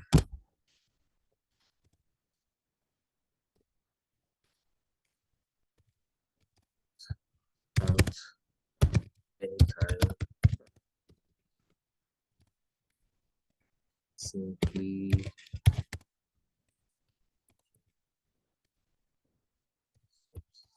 right.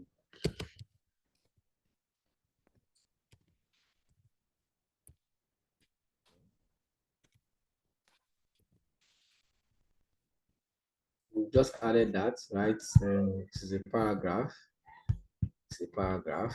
You can reduce the text size to be smaller.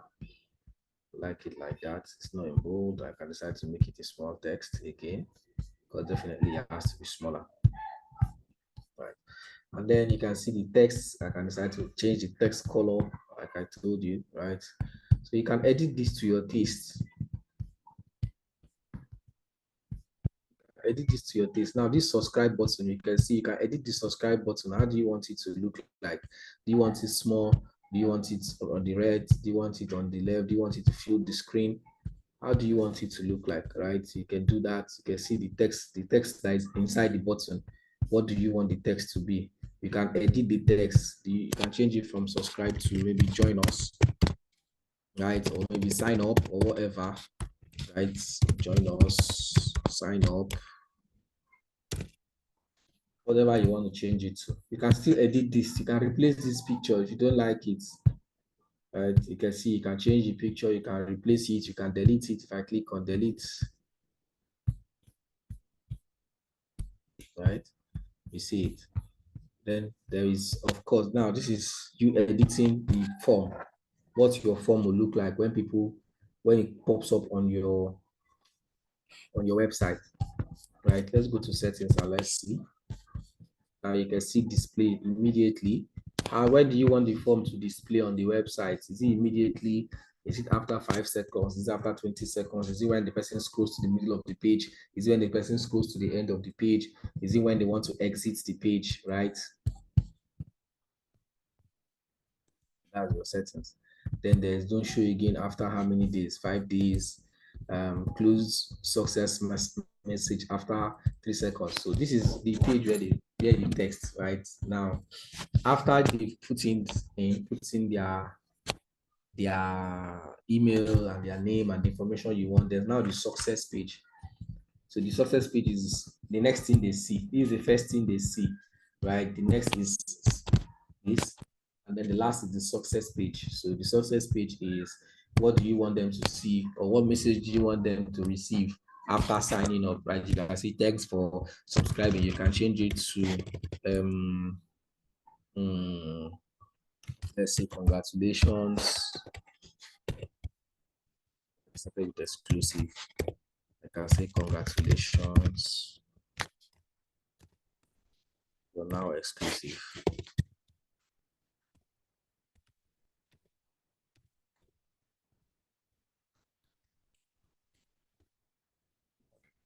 So this just depends on what you want. I can change the text color, of course, to whatever color that I choose. So because I have to highlight this, and then I can change the text color to maybe red. Let's see, red. Right, depends. Then there's add SMS sign up. This is a different thing. But of course, this one is upgrade the unlock, upgrade to unlock the power of SMS marketing. So of course, you have to upgrade, right, to use SMS marketing with them. And you can see here, congratulations, you're now exclusive. Now you connect your site so that this pop-up form can be able to show your site. So you have to put is your URL, right? If I put the URL, accept the terms and conditions, you click on get started, they will connect it. You need to add some code to the head of your website to get it connected. So you have to get the code.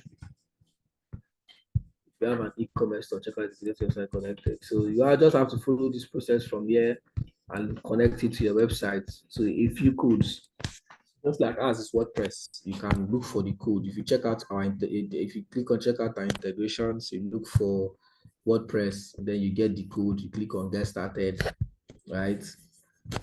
And this form will be embedded to your website, right? So when people come to your website, depends on how many seconds you chose or when you want the form to appear. You can see here, this is immediately. Now this is let's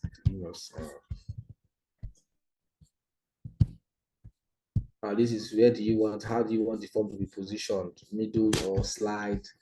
So we saw all of these ones, right? Now you can see that the MailChimp badge is showing.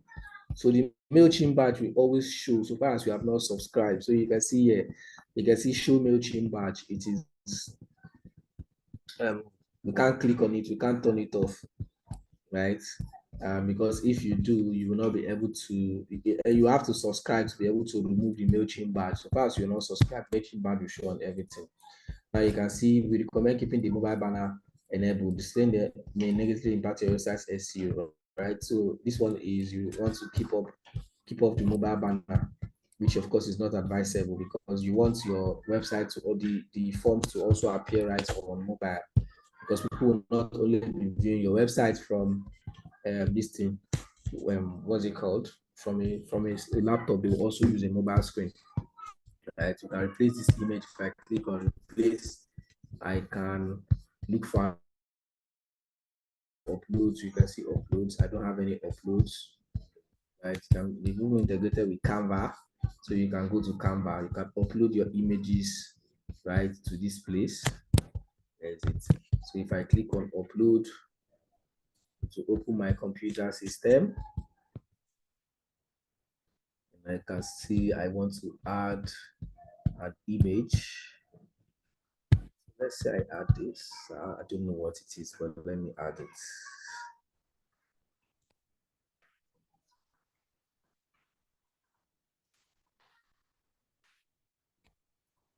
Now, you see, I've just added the image. This image, it is on fit. I can reduce the size, or I can fill it in, right? So just add the image that you want. And then when you're done, right, you see this is a pop-up form. Click on continue. After connecting your website, you see they've asked me to connect my website. So I have to connect the website for it to work. And once you're done, let's preview what it looks like. So we're going to do a preview.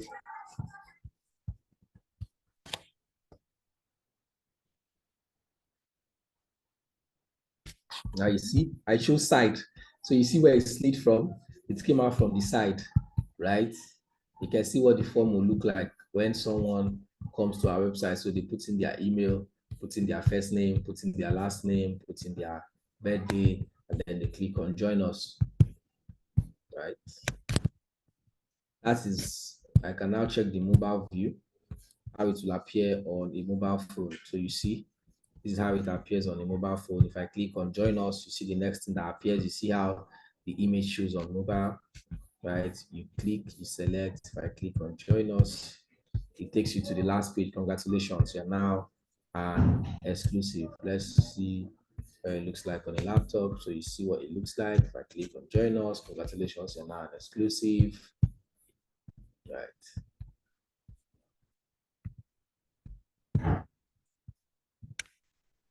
Get exclusive updates and offers. Join us. You see, else. And boom, you have it selected. So I'm going to exit the preview, and that's what it will look like. So these forms, you can now use these forms to collect emails from people that visit your website, right? You can use this form to get their emails.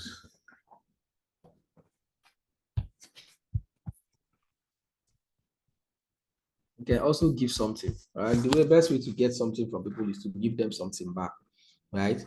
They give you their email for them to get maybe an ebook or a PDF file or whatever, right? You can use forms to get that from them as well. So I'll be going back.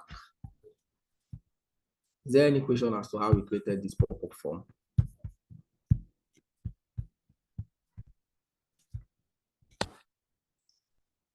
If it's a must to have websites, yes, you need to have a website to have this form, because you can't have the form if you don't have a website, right?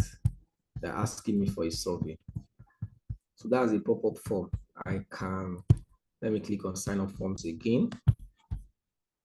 All right, so you see, that's the form I just created, and I didn't use it. So you can see embedded form, where you create a custom form that you can embed anywhere on your website. Still almost the same process, right? It's more or less like the same thing. There's contact form, there's form integrations, connect your form to collect customer data and include revenue. There's form builder, manage views and translations to keep your audience tailored, blah, blah, blah. If I click on this,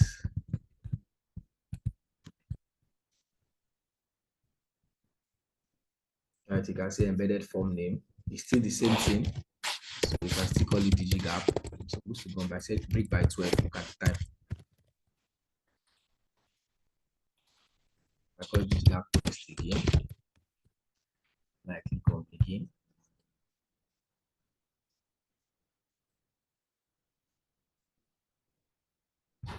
So you see, still the same thing, email address, right? It's more like an embedded form. You can see form fields. Only email address is on. I can decide to turn off first name, turn on last name, turn on birthday, right? And this is not so now the difference is that the other one is pop-up, it pops up, right? This one is already embedded, customized already fields, you can manage it in.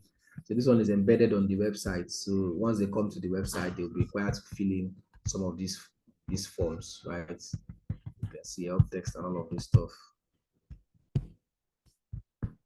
Now there's settings, click on settings. You can see form title, subscribe, you can edit the title.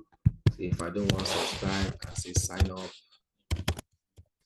From here, it's with 600 pixels. You do your editing to suit the tags. You want to tag contact. So we'll be talking about that when we come back from the break. Right, there's a referral badge to remove that referral badge, which is of course MailChimp. Yeah, you need to pay for it. See now, if I put it on dark, if I put it on light, it's the same thing.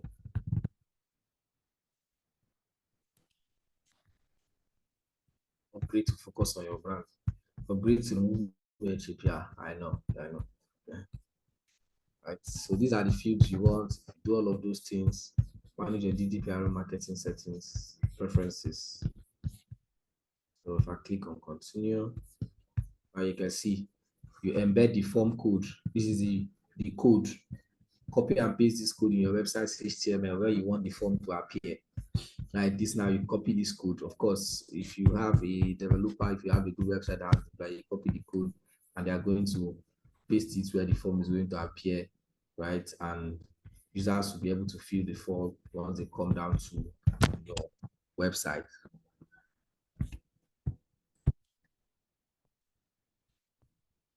Any other question? Is there any question on this one? This is for forms. This is how you get people's email, right? That is one way. The other way, of course, is what that means, right? You can buy email like we just mentioned. You can buy emails, even from maybe from social media platforms.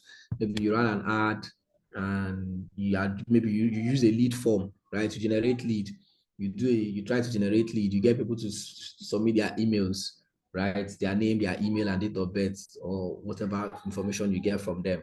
And then you go and paste them on your email list. I'm going to show us that how you can put emails on your email list without getting it from your website directly or through a sign up form. Is there any question?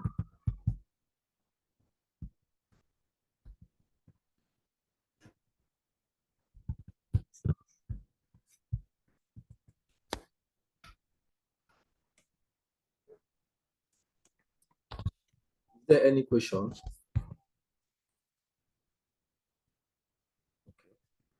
I believe no question for now.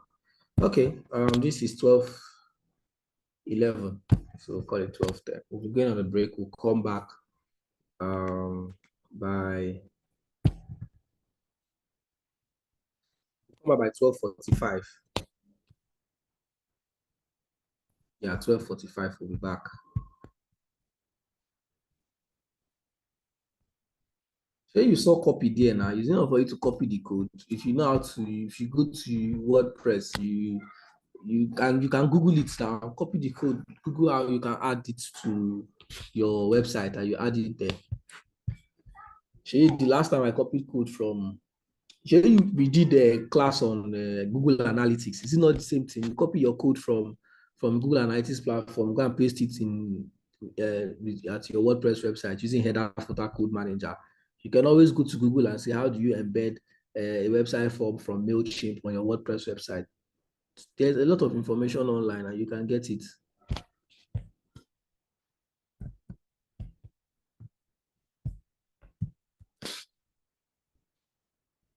Okay. We're going on break. We'll come back by 12:45, please. This is already 12:45. We'll be back. That's like 30 minutes.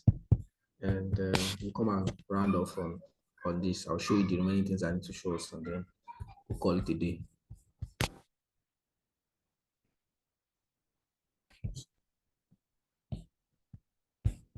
See you guys after the break.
Okay, this is 12:54. I've been waiting for people.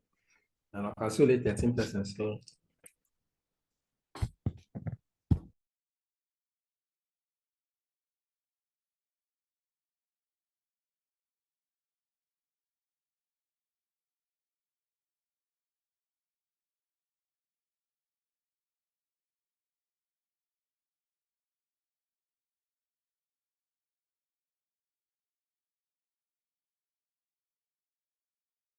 turn off the recording. Sorry. Well, we're here 14 persons at the moment.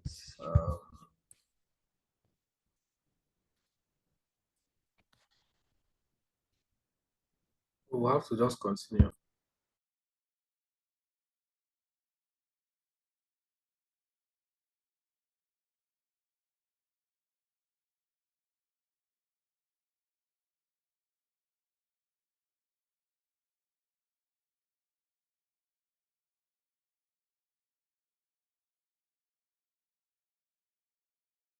All right, so I'll share my screen again. Go back to our mail chain. So we've looked at forms, right? Now I want to look at how to create a sign-off form. Now there are surveys where you can do a survey, right? It's not like we use um Google Forms. We can also create a survey here.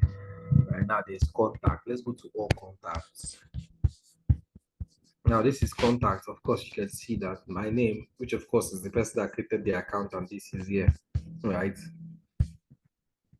Now there is the one where they said where you can add contacts, right? So if I click on add the contact now, you can see import contact or add a single contact.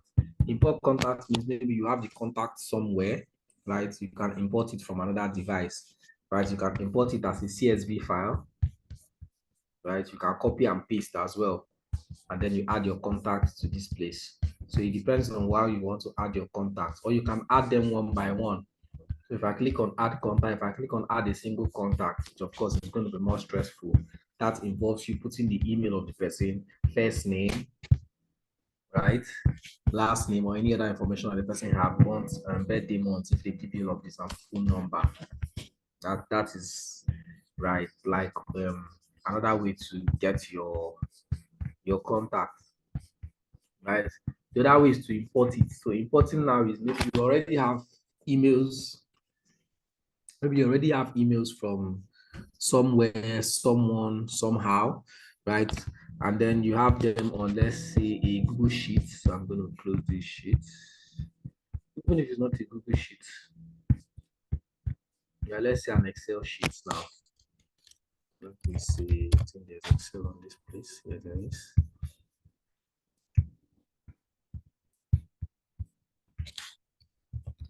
Sorry.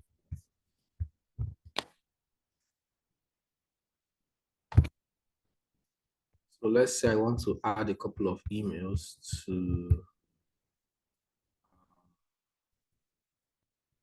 Excel.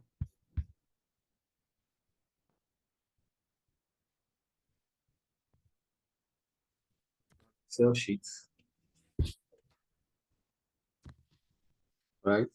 You just have to put them in a way that you can be able to export it as a CSV file, right? So you can export. So let's see, this field is email. Let's say this field is email, this field is phone number. Let's say this field is first name,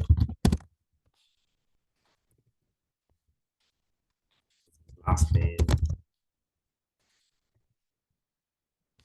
So let's see these three fields, what we want to import. First name, last name, email. Sorry, my screen. So I'm just trying to see how we can import from CSV, right? So let's say this is email, this is first name, this is last name. Of course, this is an Excel sheet. I'll put this on bold. I'll increase the font size.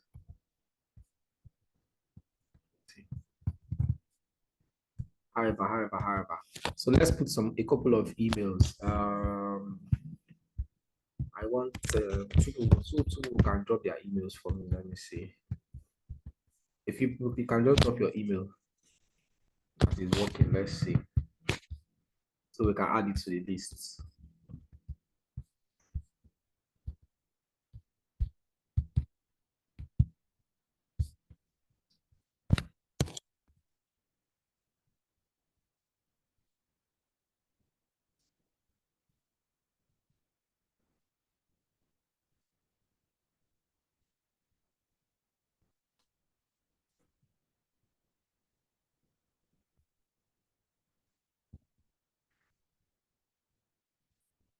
Okay, I can see how many emails there.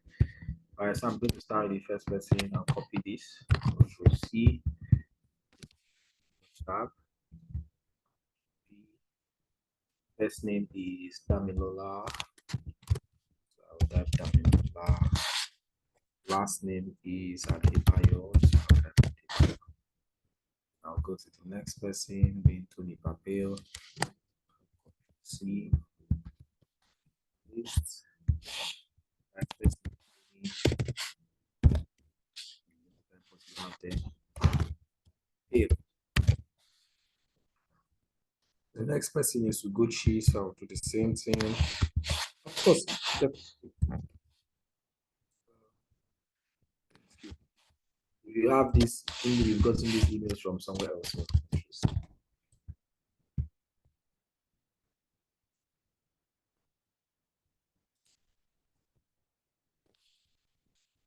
Gotten these emails from somewhere else, right? All you have to do is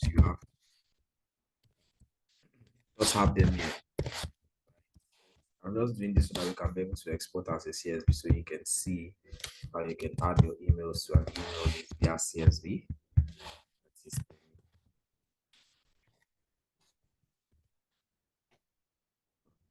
Last person is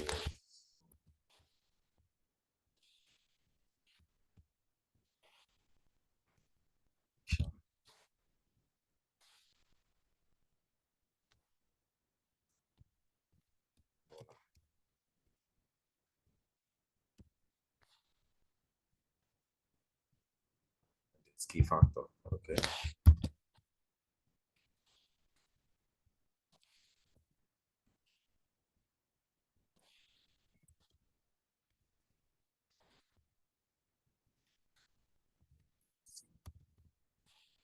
Okay. Thank you.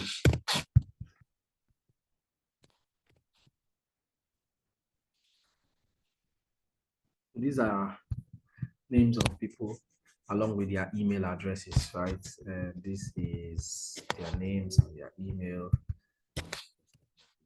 And that you see the email will now appear address.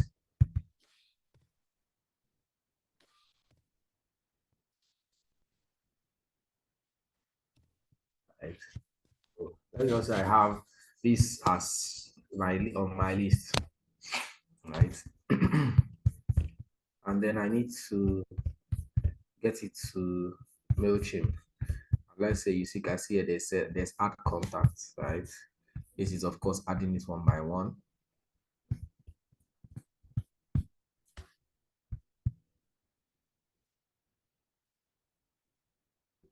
Network is a bit bad on my end, sorry. Now you can see overview, only one subscribed contact. Now I want to add contacts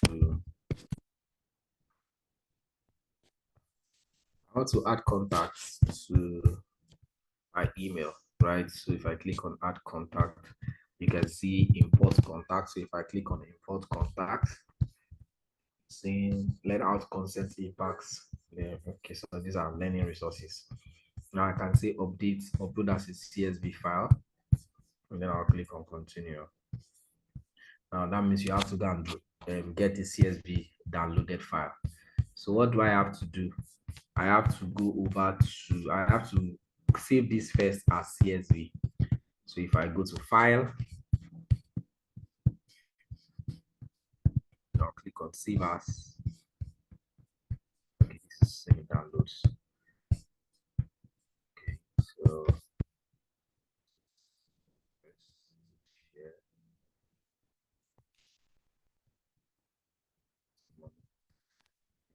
with these guys.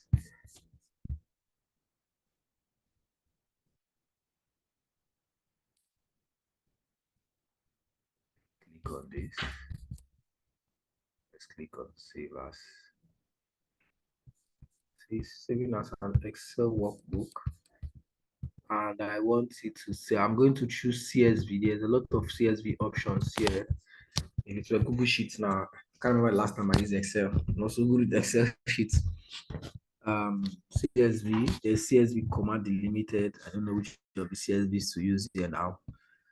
Let me use this one.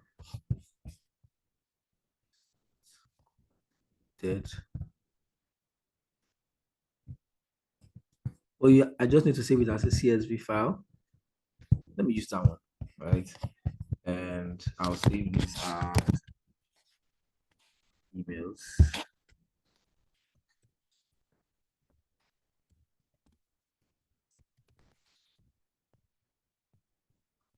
Save. I'll go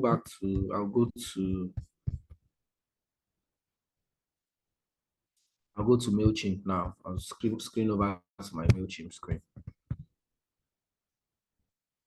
Right now, on my MailChimp screen, I've already chosen. So let me go back for you. See it.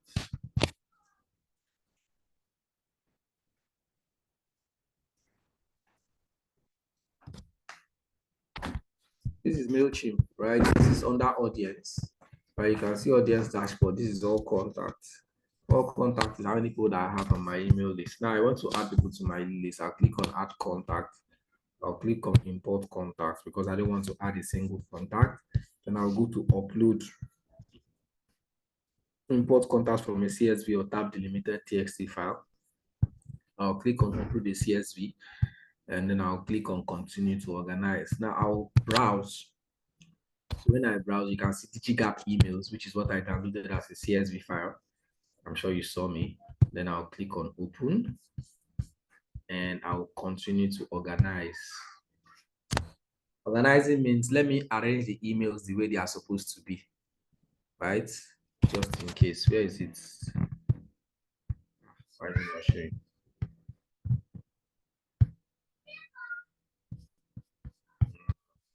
I'm supposed to first of all be able to organize before I can tag. Now, tagging is simply giving your audience a set. Let's say you know characteristics of different people, right? You can give them different characteristics so that you can be able to channel your emails to that particular audience very well. Use tags to organize subscribers. Okay, so let's continue. What did I do? Sorry. Let me go back. Let me start the process afresh. I'll import contacts. Upload the CSV. I'll click on continue. I'll click on browse. You can drag and drop. I'll go to the DIGIGAP emails, which I saved as a CSV file, remember. Then I'll click on this. I'll continue to organize. Okay. Organizing means where do I want to put them? Now I have only one audience, which is DIGIGAP 5.0. Remember, we are using free, and for the free, we can only have one audience. So we already made this our audience DIGIGAP 5.0, right? Update any existing contacts, meaning if there's any contact that is already on your email list.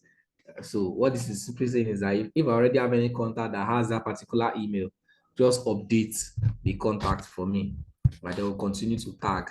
Now, tagging simply means creating a tag. Creating a tag. For now, we don't have any tag, right? Creating a tag means you have, let's say you have different segments of your audience or different people with different behaviors, right? You know, okay, these people like this thing, these people like this thing. You can begin to tag them.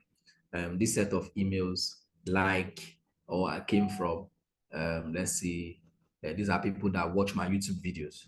You tag them as YouTube videos, right? You can see different tags. These are called popular tags, customer.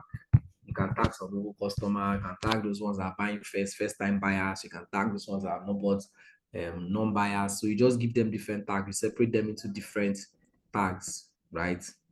So we don't have any tag now. If I click on customer, right? We don't have any tag like customer. So I'll just click on that and then I'll click on continue to match. Continue to match now means let me be sure that the distance are arranged in the correct columns. And you can see that automatically it arranged them for me, right? 6 contacts were recognized in this file. This is email, this is first name, this is last name. 6 contacts were recognized. Yeah, how many will it be? Let me check. Sorry, I want to check the this thing. 1, 2, 3, 4, 5, 6 is correct. So 6 contacts were recognized.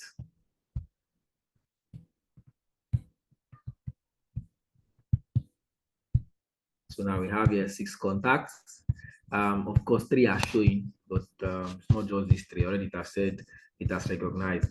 3 columns will be imported, 0 columns will not be imported. So 3 columns being column 1, column 2, column 3, right? The email address, first name, last name. And this is how it is arranged. So it has been recognized. If it was not going to recognize, it was going to show well. So I'll just click on continue to subscribe. So now where do I want to put these people? I want to put them under what status? Under subscribed, under unsubscribed, non-subscribed, cleaned, right?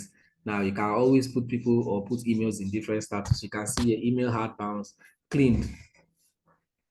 So those ones are unconsidered email. Now these are people that subscribe, they consented to receiving my email marketing. Unsubscribe, they opted out. Now non-subscribe, never opted to receive, right? Most times we always add them to subscribe. So if the people never opted to receive, you can add them here. I'll just leave it as subscribed, right? And then I'll finalize my import. 6 contacts will be updated or added to your DIGIGAP 5.0 audience, imported from file upload, marketing status, subscribed, updated existing content, yes, tagging none, right? And then I'll complete my import. Now, when I do, you can see it's asking me to start a campaign. Start a campaign is start now and start sending email to these people you just added to your audience, right? Or view contacts. So let's view contacts.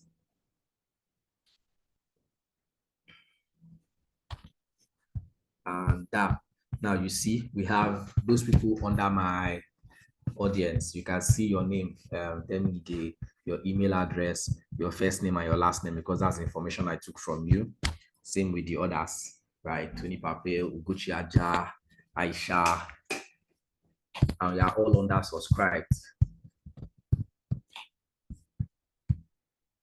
Okay, let me put this guy off. I can't see anything from my screen. Settings. Hold on just a moment. I need to set this off.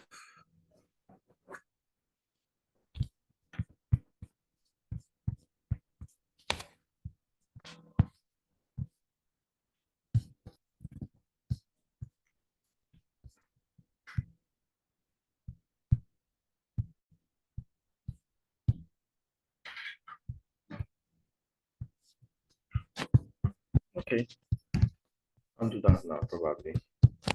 That later.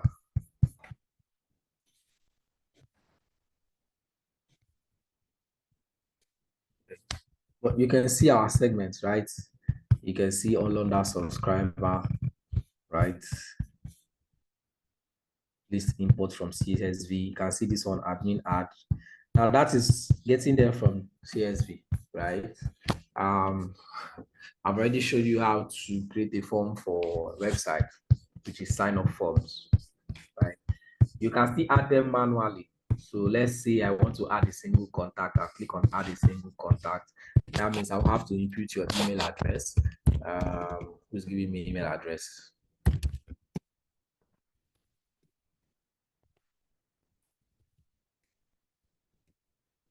Email address.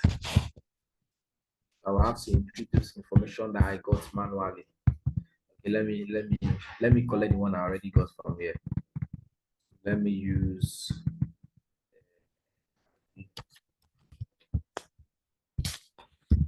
gmail.com.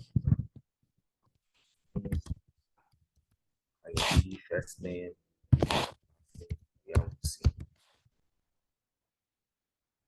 Right. I've done all of this, okay? And this is now me adding the person one by one. You can see, yeah, if there's no other information, you can see all the other information, address, phone number, date of birth. If I add Kayode date of birth now, I can decide to say Kayode, this is what, August. This date is what, 20 what, I'll be 30th. 30th of August, even though that is not his birthday, right? I can decide to add that if I want. So you can add a tag if you want to tag Kayode. Then you can see permissions. This person gave me permission to email them, right? And you can see if this person is already in my audience, update their profile. Kayode is already, you can see if he's already in my audience, update his profile. I'm simply saying that, okay, update him for me. I already have him there. So if I click on add contact, this information was successfully updated. So it has been updated, right? It will still show the same 7 email subscribers. You can see new contacts.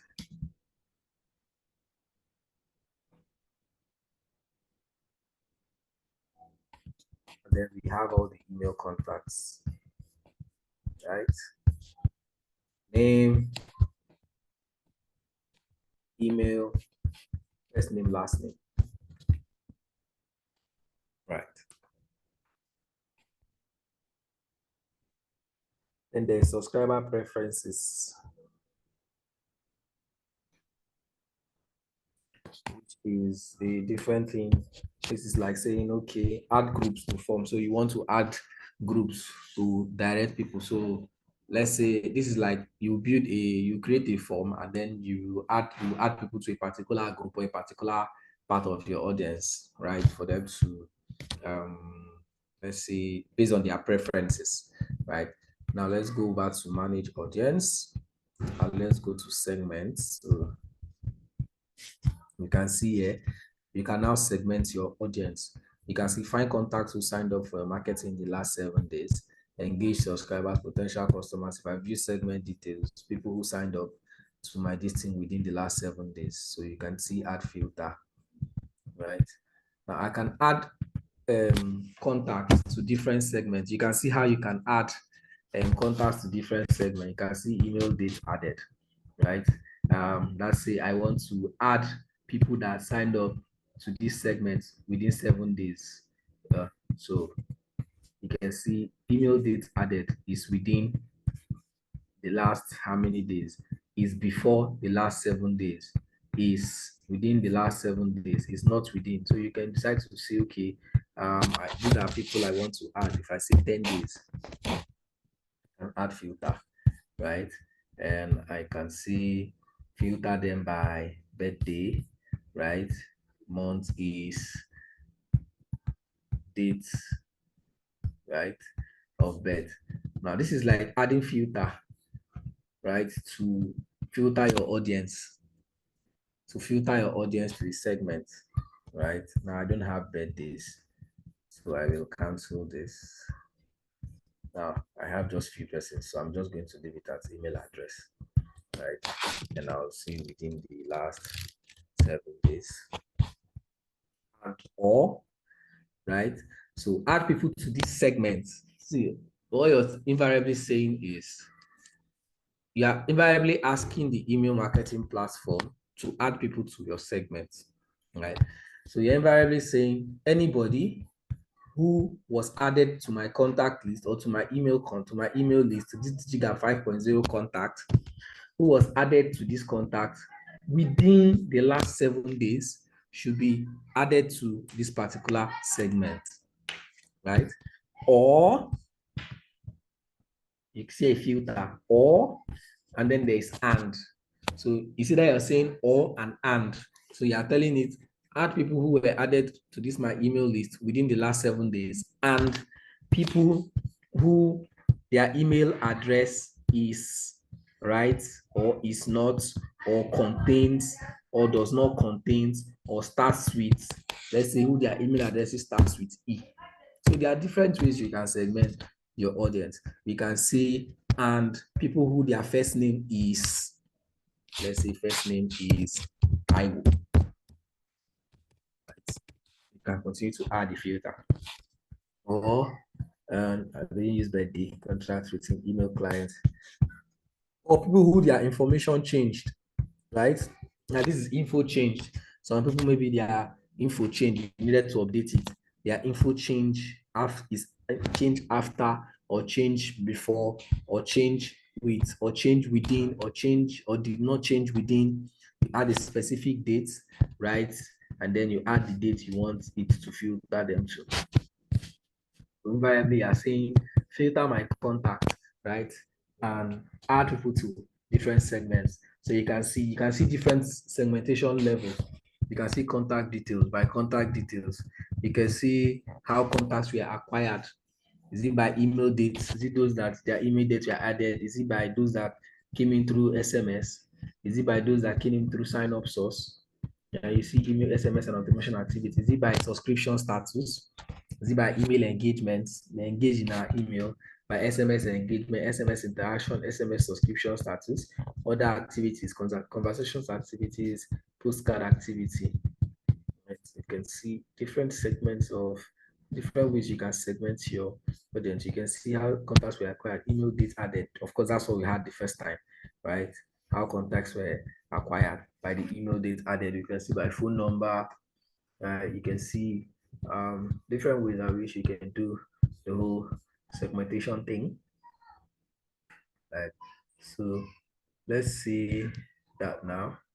And then we go to, let's say we only want that particular filter. We don't want this filter. It's within the last 7 days, right? And then we click on review segment. Now you see you can now call them. What do you want to call them? Name your segments, right? So that is where you now segment your audience so that you know, okay, these are people that joined my email list within the last 7 days. These are people that did not join my email list within the last 7 days. These are people whose birthday falls between, I think there was a part of birthday. Let me see. Yeah, there was birthday. So you can see people whose birthday month is January, people whose birthday month is February, or people whose birthday date is, you put the particular date, right? Birth month is, if you have birthdays, right, you can segment people whose birth month is May, people whose birth month is July, people whose birth month is December. You click review segment, you name them, right? You can name May or July, May born, May birthdays.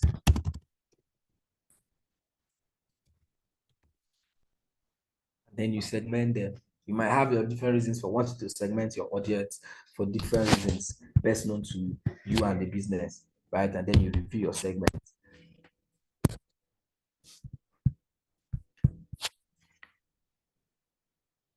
Right? Zero contact. There's no contact that has birthdays between that month. If there was, you will see them. The number of contacts that will show will appear, and then you can use the segments. Right? So you can always segment your audience. You can see this is new segment. You can see engage subscribers. You can say engage subscribers, find contacts who have opened any or all of your last 5 email campaigns. You can see potential customers, right? Find contacts who haven't placed an order in your store.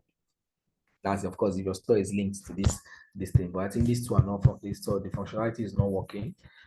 So you can see here that we are using build targeted customer segment, connect your store and send an email. So they're asking you to connect whatever you need to connect. So that's how you create a segment. Right, we've talked about segments, now we've talked about tags. Okay. Now let's go to creating an email. How do you now create an email from MailChimp? You want to say, I want to send emails now. How do I do it? Right. Now you can see this is content. We'll go to campaign. Now let's first of all go to campaign. If we click on this create, right, you see create shows us different things. Create an email, create auto. The same thing you're seeing here. The same thing you see here. It's the same thing you see when you click on create. So let's close all of these drop downs. You can see campaigns, automation, or they're not everything new. But create is like, what do you want to create? An email, an automation, a website, the landing page, the creative assistant. What do you want to create? You can see sign up form, you can see surveys, you can see ad, you can see social posts. I will not look at surveys. Surveys is almost the same thing. Right now, let's say we want to create an email, not automation, email. Where you can create a website, create and manage a website that comes with inbuilt marketing tools. You can actually create a website on MailChimp, although it's not, so you can create a landing page on MailChimp, right? Let's people sign up to receive product promotions, blah, blah, blah. You can see creative assistant. Now, this creative assistant is them using their AI. Like I said, every AI is now in practically everything. So AI is trying to, AI is moving the world forward. My time is the time I said I wanted to round up this class as well to reach. Okay, so let's click on email. Now, I want to create an email. You can see regular email, plain text, template. Let's click on design email. Right, they should be able to show us a couple of templates or not. Okay, now this is where you want to design your email. So you want to send an email to your people. Who do you want to send your email to? Right, this is where you do all your editing. Now you see to all subscribe contacts in the audience. So if I click on this, you can see recipients, all subscribers in my audience. You can now choose to see those tags that you mentioned that time, because we don't have any tag. If you tag your audience, maybe you put people in different tags, right? You say, okay, people in this tag is what I want to send the email to. People who like ice cream, I tag them as people who like ice cream. Like you have an email of people that like ice cream, and then you put that tag. You can decide to send, maybe you are selling ice cream, and then you put them under that tag. So you can send your email to only those people that like ice cream. So you're not sending your email to everybody. Right? You can send to tags. You can see preview segments. This is their own segment that they preview. Right? You can see new subscribers. That if you have your own segment now, I just showed us how to do segmentation, but you must have named your segment. You can say, okay, I want to send my email to only people in this segment of my audience, only people who their birthdays fall between this time to this time, or only people who their first name starts with this and ends with this. You can see preview. These are preview segments, meaning the segment that they have already built for you, right? And we have that there. Or you see a pasted emails. This is me selecting all subscribers. There's pasted emails. Right? Do you have any pasted emails? Do you have any email? You see, there's no email address here. So you can paste the email by yourself, right? Include this in my email segment. Do you want to include this, or do you want me to exclude this? This is now you pasting emails by yourself, right? You can begin to paste emails by yourself if you want to send to this particular audience, right? And then you can decide to include them in a segment or not. You can see choose a segment or tag to exclude, right? Each tag to label your customers and organize your list. I've mentioned that. Now let's switch back to all subscribers in audience. We want to send to all the subscribers in our audience, which is those 7 people, right? And now, Oloride, I say Oloride, what is her name again? Taiwo. Is this Taiwo? Sorry, let me not. I have one friend that's called Oloride Christiana, so I'm thinking it is your own. Oloyede, that yours is Oloyede Taiwo. Yeah. Now you were asking, how do you personalize the name, right? How do you personalize it? How do I say this person's name? Now you can see it here. Personalize the send to field, meaning that you are personalizing who is going to, the person's name is what we show. So you can see, right? You can see, do I want to put the person's first name? You can see F stands for first name. So what that means is that anybody that receives this email that is on this my email list, what they are going to be seeing will be their first name, right? To Bobby Smith, right? So you can also choose last name. You can choose first and last name, right? You can still customize. You can still say custom, right? Of course, what is the need of doing a custom mesh tag when you can simply use their first name, right? So you can say, okay, this email I'm sending, personalize it to the first name, right? Then you save.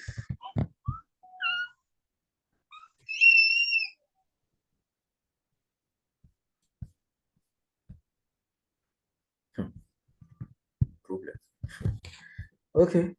Now we have that, right? Here we have all subscribes, all subscribe contacts in the audience, DIGIGAP 5.0. We have 7 recipients. It's Christopher. The baby is disturbing me. Tell your baby that I will flog him. Wow. You see, then we have here, you can see a detail recipients. Let's go back to that. Do not send to. This is optional. So you can choose who you do not want to send your email to. Now, let's say for instance, remember we've said we are sending to all subscribers in our audience, right? But inside that, you know that all subscribers is now everybody, not a different segment, not a different tag. But inside that everybody, you are not this saying, okay, I want to send to everybody, but I don't want to send to this particular segment or this particular tag. But because we don't have, you can't see that, right? Use tags to label your customers. So I don't want to send to this particular segment or this particular tags. You will now choose. So what it means is that your email will be, all the people in that particular segment will be excluded from receiving your email. Let's say, for instance, you have an email list of over 500 or 1,000 people. And out of that 1,000 people, 200 people are under, let's say maybe you have 100 people who have bought something, right, who have made a purchase. You exclude their emails or you add them under a different segment or a different tag, purchased, or they have purchased, right? You add them to a tag. You can now say, okay, I want to send emails to the people that have not purchased.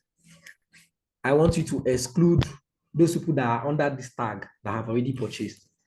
It will exclude them. They will not receive your email, right? So that's what this is about.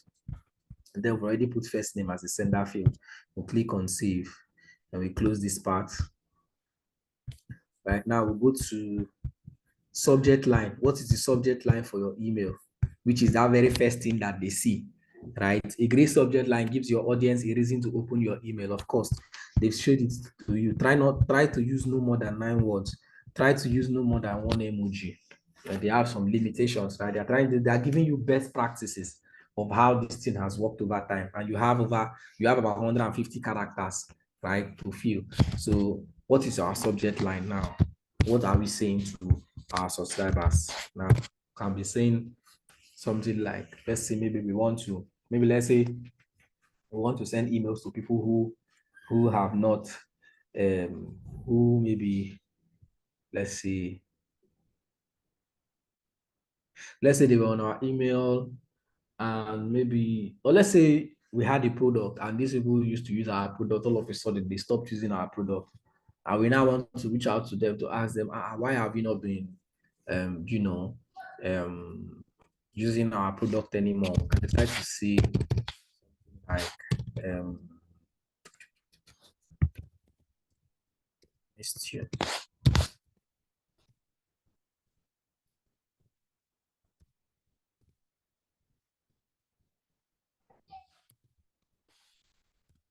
Then I add an emoji.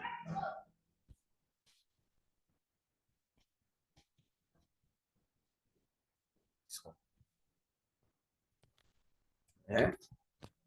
Are we together? Right? I'm saying we missed you. Right? Why have you left us? Or something like that. Or what did we do wrong? Or I mean that, of course, that is dependent on, you have to take your time and write what you want to use. Remember, like I have like that email sequence I opened earlier. Where is it again? And if you look here, you see that they are carefully curated. The thinking before the speaking. Trying so hard to create a good impression doesn't help. Here's why. Right. So we have, of course, it has to be peculiar to the audience. You already know the people you're sending it to. So whatever you're sending has to be peculiar to the people that you are sending that particular email to. Now, I'm saying we've missed you. We've missed you because, oh, you've not been on our email for a while. What did we do? A lot of this kind of stuff. That's been missed. Then there's our preview text. I mentioned what the preview text is, all right, and it's optional. So our preview text can be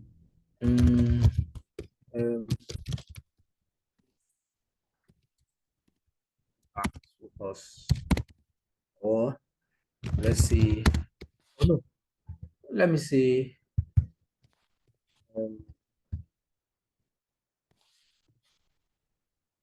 Let me call this.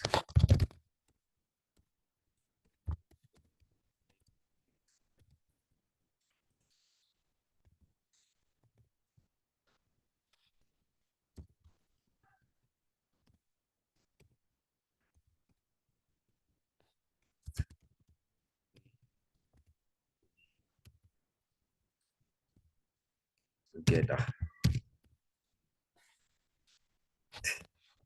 It's like a relationship, something, right? But of course, you want to build the relationship with the people you are sending your email to. We've missed the way we were together, or we missed the way we used to be together. However you want to put it, right? And then I'll click on save. So that's my subject line, right? And that's my preview text, which is the content that people are going to see. Now the edit send time. Now, if I want to schedule my time, I will have to subscribe. So for the free, you can only send your email immediately, but for the subscribed version, you can decide to schedule a time and a date that you want to send your email. So I'll leave it as send now. I'm not yet sending yet. So the next thing now is to design your email content. So I'll click on design email, which is where you now choose a template, right, to do the work. So you can see they have some emails that they have here, custom email designs created for your brand. So this is the one that they have created, their creative assistant. This is starts from scratch. This is minimal, right? You just have to plug and play, add stuff. These ones are free. They've updated their platform. This is free, this is free, this is free, this is free. And then they have the ones that you have to pay. See, upgrade to use, upgrade to use, upgrade to use, upgrade to use. So there are some that you have to upgrade to use, right? But most of them are free. Let me look at this creative assistant. So you see they've already designed some emails here that you can use, right? So they've designed some emails that we can use and just plug it and play, right? And we can be able to send it to our audience. So let's click on done. Now let's use this for free. Let's start from scratch. Now we are starting from scratch, meaning that we are going to have to apply everything by ourselves. Now, all you have to do is whatever you want to work on, you simply drag and drop, right? You drag and drop. It's a drag and drop format. Now, this is start typing. This is email. This is where you want to add your logo if you have logo, right? This is where you add an image if you want to add an image, right? This is the place where you have all these other information which they automatically input for you after you've designed your email, which is your footer, right? If I click on done, you can see I can drag and put anything. If I want to add a spacer, I'll simply drag this spacer and put here. Now I want a spacer between this and this, right? If anything I'm done, I click on done. So let's say I want to add a logo. I'll click on this and I'll click on set logo, right? And then I'll look for a logo, an image that I'll use for my logo. So let me use this. This account is new, so it doesn't have anywhere that they know we don't have any pictures. So you see, this is now what I want to use for my logo. I can decide to fill it up. I can decide to scale. I can decide to keep it at the original, right? Left, center, right, original, scale, right, scale, center. As if I want to use this as my logo, right? I can replace the logo. Now you can see 50%. I can drag and reduce so that my logo size is smaller or bigger. It depends. Right. So you just do the editing by yourself. Then there is image. If you want to add an image, right? You can upload. You can see upload image from here.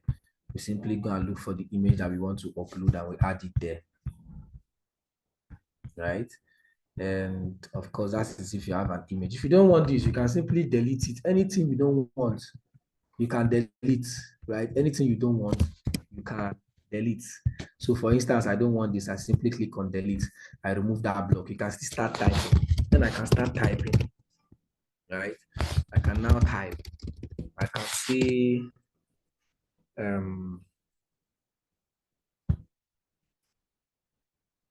I can say there's also another trick we can even use to do this email thing. If you are using the newsletter, but let me show you this one first.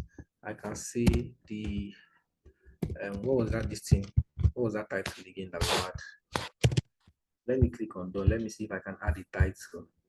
Hi, let me add a heading. So I can decide to add a heading. Yeah, right. Now the heading was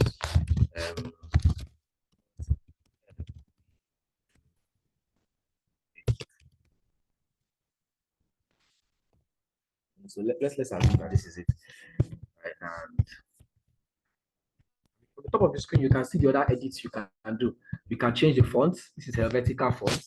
I can now, I've clicked on font, I can change it to Leto font. Right, you can see. I can change it to Merriweather. Why is it not changing? Let me align this. So you can see it's still on a vertical. I can change it to Anton. You can see it has changed. I can change it to Merriweather. I can change it to Merriweather Sans. Whatever font suits me. You can see what it looks like. This is the heading.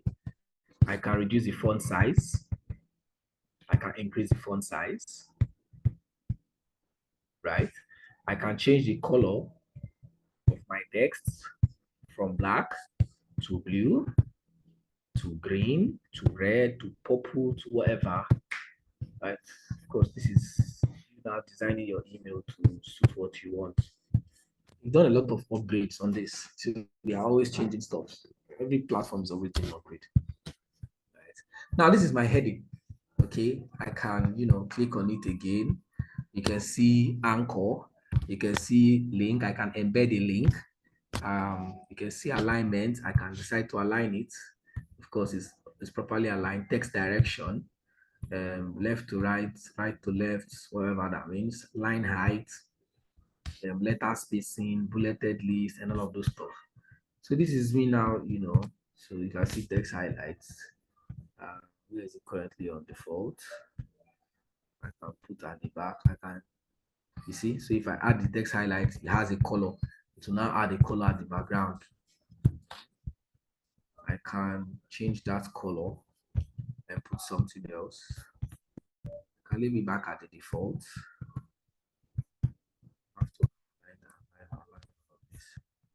Change it back to white.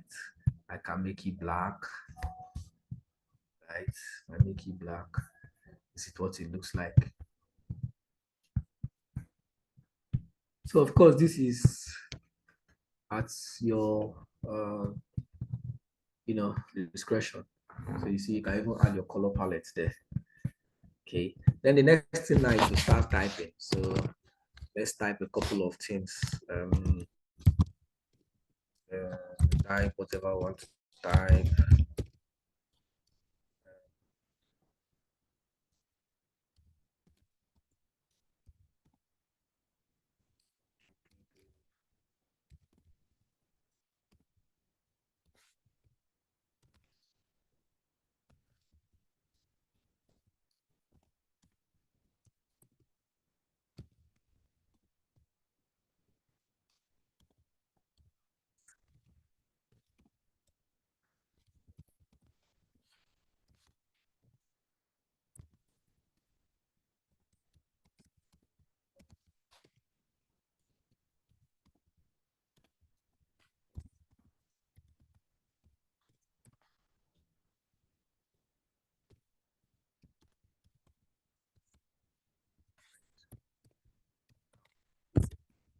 This is just entering my head.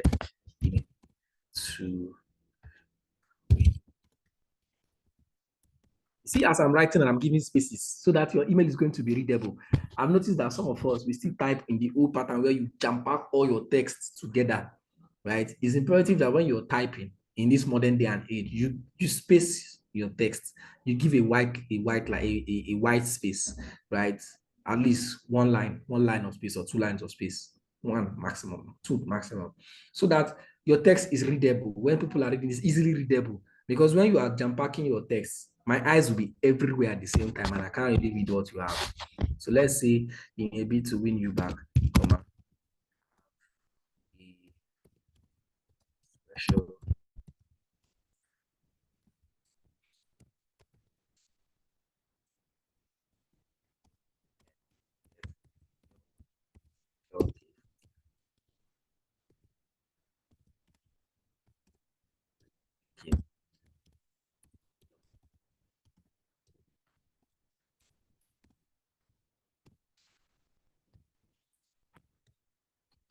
right. Now I've typed, right? I want to align my text. Of course, you can see it's all in the center. So I'll align the text to either the right or I align it to the middle, however, right? But the alignment works fine for me. Text size is 16. Do I like the fonts? Maybe not. I can decide to change the fonts to little, like this little font, and then I can decide to reduce the font size a little. No, I don't want it to be too small, so 16 works perfectly for me. And then I now have this, okay? And the next thing is to include a button. So I can drag this button here, and you can see, I already told them, click the link below, right? And then I can now decide to edit this text on the button. And I'll say, okay, you see, so where is the link leading them to? That's another thing. So I can embed a link to this particular place. Now you can see here, I'm now on this, and then I say,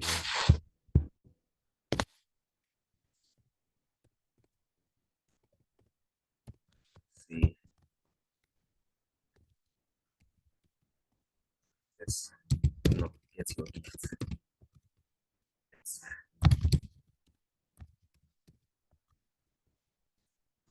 Now this is get your gift, right?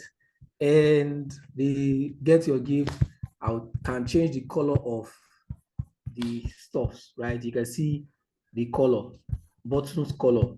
The buttons color is black. I can change it to blue. I can change it to red. I can change it to yellow. Whatever works for me, right? Get your gift. Then I can change the border. You can see the border of the color. There's a border line there that's showing black. I can change the border to white if it works, or black works perfectly fine, or red. I've changed the border to red, right? And I click on done. And you can see this thing is square, so I can make it rounded. I can make it peel. So you see the shape of the square, right? I can decide to do it like this, or I just simply do it like this. I prefer this round one for the shape, right? You can see the bottle, the background. Now the text. Do I like the text? Do I like the text? I can change it again. You see, it's a vertical. I can make it something different. Maybe Merryweather again, or Merryweather Sans, or Cedar, or whatever, right? And then I make it bold. I can change the color. I change the color of the text. I should be able to.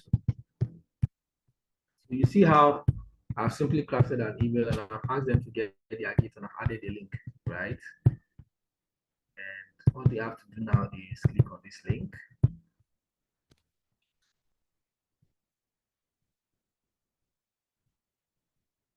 All they have to do now is click on the link. You can see letter spacing. All of those other stuff. So all I will do now is I will embed the link to this button, right? How do I embed the link? You can see here there's link to, where am I linking it to? Is it to a web? Is it to email? Is it to phone? Is it to file? Is it to landing page? Where am I linking it to? Let's leave it at web. Then I will just simply copy the link of where I want to send them to and paste it there. So let's copy this. But this is just for an example. So let's copy this onto C, and then let's paste it there.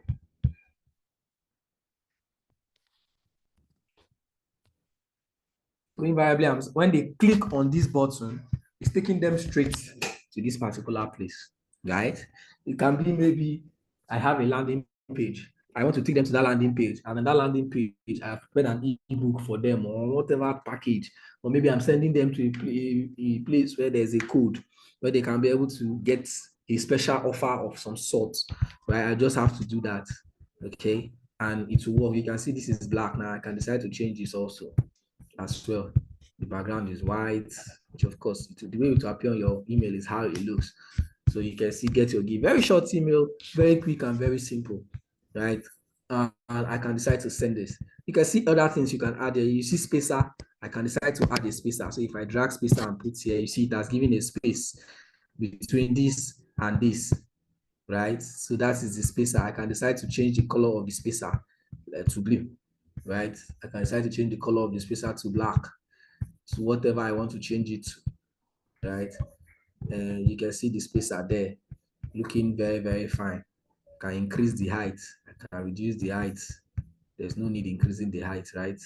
I can duplicate this block, that spacer, and then I can decide to, you know, have it here. Duplicated it. I can decide to move it.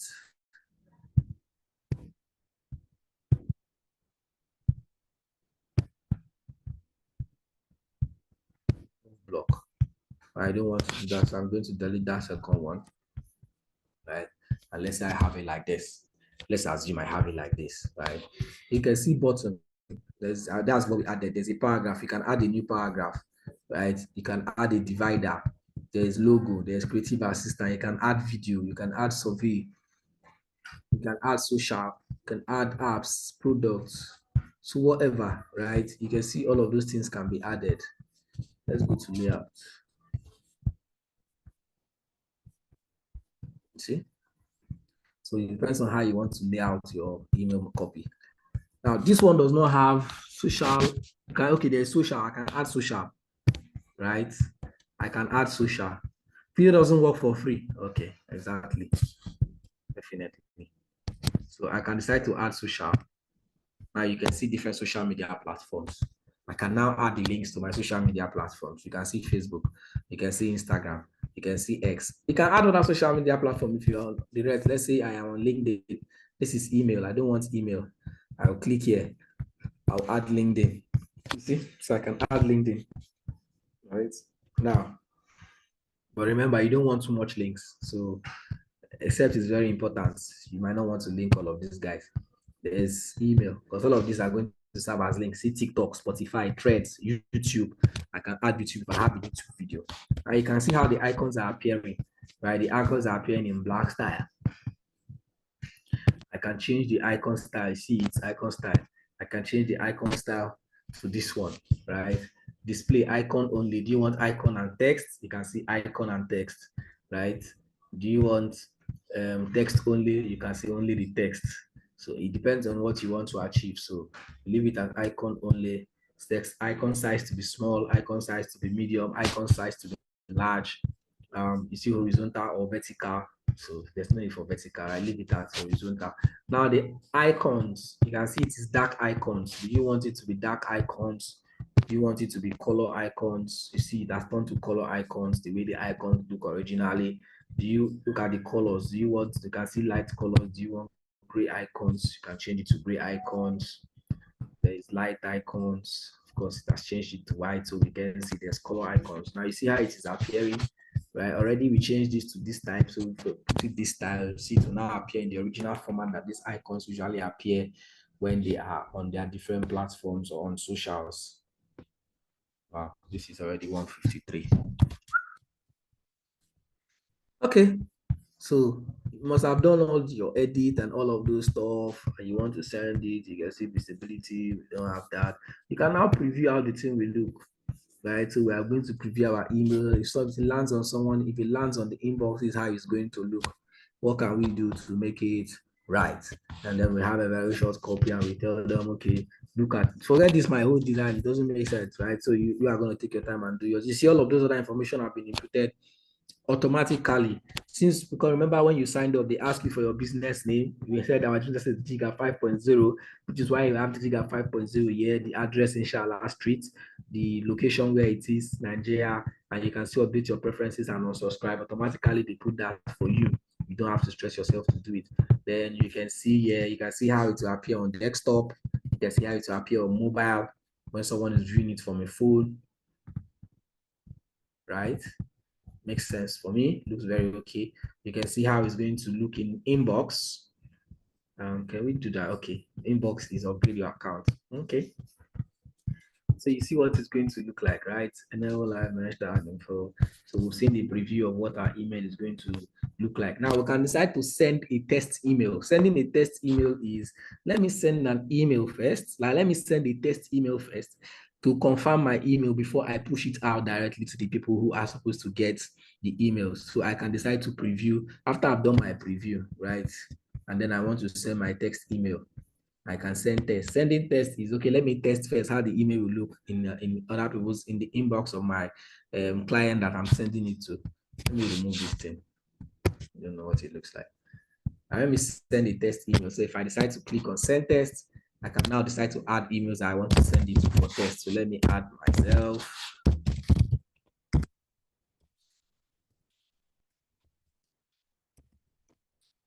Right, and then you separate it by comma. You use comma to separate the email. So if I'm sending to multiple people, right, for free users on a free plan, link will expire after 72 hours, 3 days. Okay, so who wants to receive a test email? I think I saw someone drop their email not long ago. It's my Halima. Yeah, so I'm going to add her for test email. Control C. I'm going to add my Halima and myself. And Victor Coyote. Okay, so I'm going to add Victor Coyote. Send test emails to 3 of us. And there's myself, there's Ismail Halima, and then there's Victor Coyote. And then I'll send tests. And the recipients should receive your test email. What can we do to make it right? Shortly, if recipients reply to your email, their feedback will show up in the comments tab, of course, because it's a test email. So they're already telling me. So I'm going to look at the test email. I'm going to check my inbox now. I'm checking from my phone. If you don't see it on my inbox, I might have to check. I didn't link any of these social media platforms, so let's see.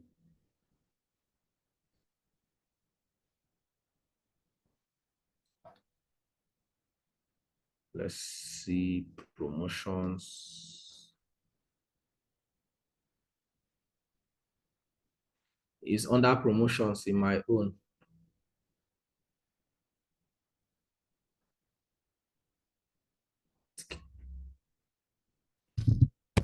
Other promotions. Which word did I use that made it a promotional email? Get your gift. Oh, that word, get your gift.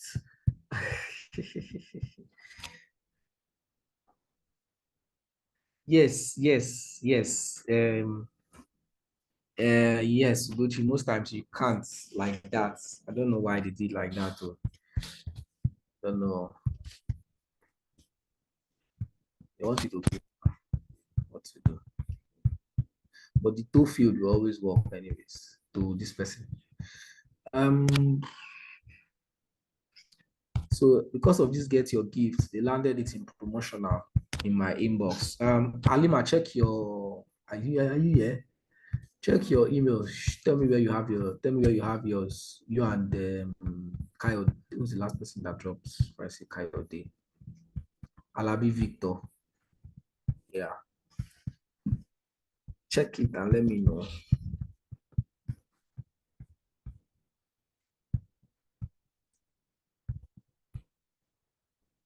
Yours was inbox, Alabi Victor. Okay, that's good. Sometimes. Okay, Alabi Victor was inbox. I don't know where her own is. So you can create a survey. So this is how you create your. Now, if we save and exit, let's save and exit. Now we are done designing our email, even though we are not going to do any of those things. You're about to send an email to these guys. Am I sending now? Hold on, calm down. I will send, right? So you can see the email. What can we do to make it right? Send time, send now. Content, edit your content.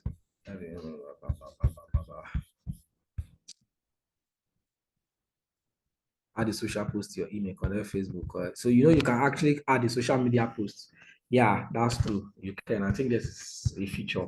So if you connect social media accounts, you can get a social media post and you can add it to an email, right? So let's send it to these 7 people that have their emails here. So I'm going to click on send, and I'm going to click on send now.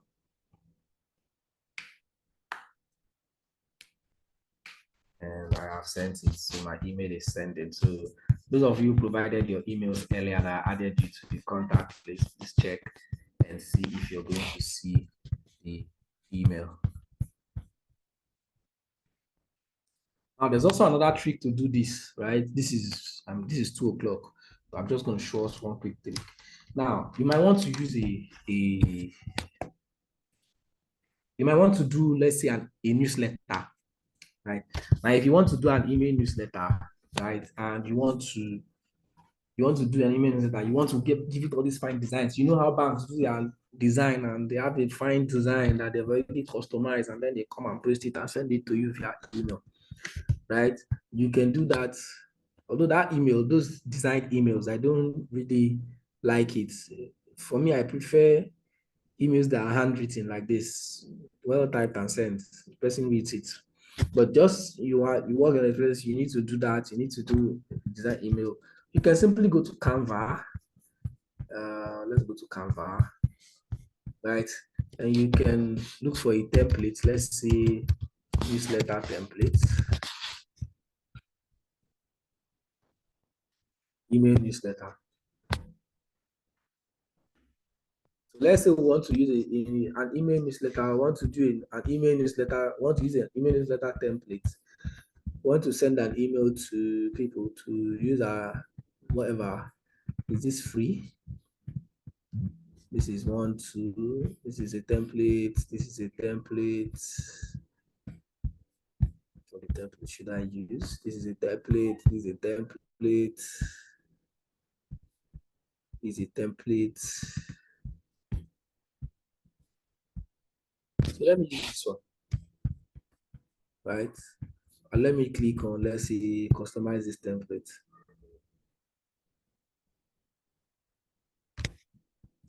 Now you can see customize the template. All you have to do is you edit what you want to edit. Normal now. With a purchase of 150, you edit your template. You can see shop now, right? You can see code. You can see all of this. Now this is going to be a picture. So if I want to remove, maybe I want to remove this website. I want to remove this one because it's not my own. Remove this, remove this, or maybe even add my own. Right? That depends. But let me just remove it to save time. So let's say I want to use this celebrate your question with blah blah blah blah blah blah blah. And I want to add a small text at the bottom too, and I duplicate this, and then I drag it down, and I see something like okay.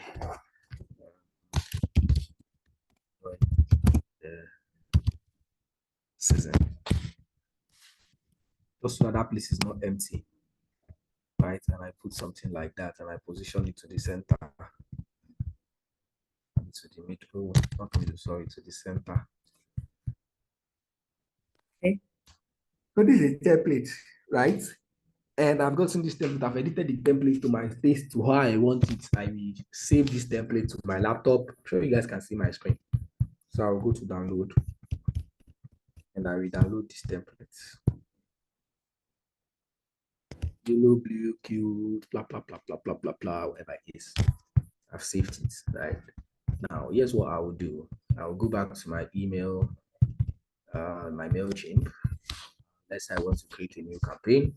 I want to send a new email. I click on create, click on email. I click on I don't want to use their templates. No, not an internal email. What is it? Create email, design email.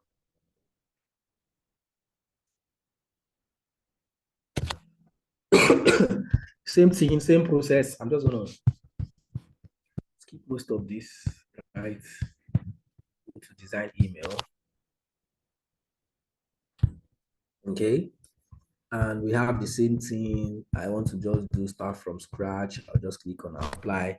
Same way, right? Same for those of you I just sent email, please check. Oh, and then I want to remove this. I'm going to delete this.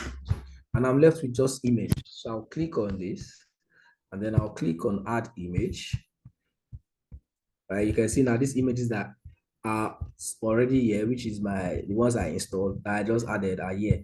You can see Canva. This is new. I can go to Canva and do something, but I've already downloaded this. So I'll go to upload. I'll click this guy, and I'll click here, and I'll add it. I've added it, right? So this is the simple thing. So I've added this here, right? So all I'll do now is I will click on this, and then I'll look for where there's link, and then I'll embed my link. I don't want to stress myself. I don't want to do it. I just want you to read this thing like a newsletter like this, and then click on this shop now, right? If I go here, I'll copy that URL again. Let's see.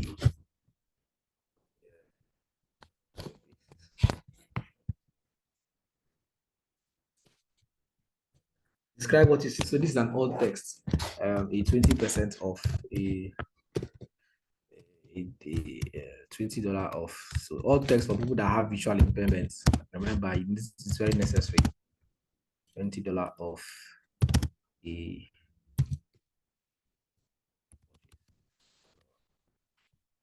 I'm not going to do any other editing. I have added the link I want people to click on, where the link is going to take them to. I've added. So invariably what I'm saying is that once you click on shop now, you automatically open that link, right? I'm going to remove this guy as well because there's no difference there. So you see, and I have this. This is my newsletter. This is what is going to happen. This is what you're going to see.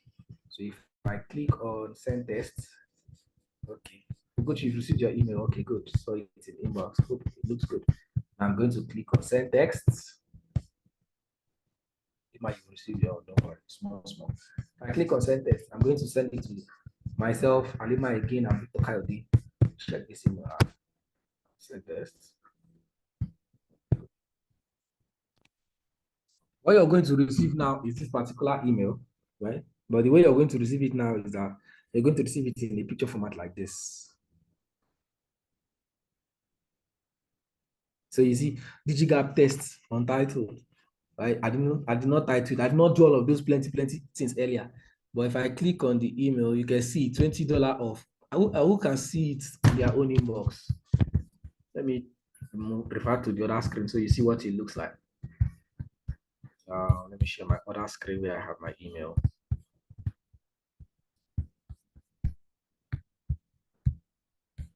Received, Alabi Victor. Yes, my own also landed in inbox this time. Where did your own land?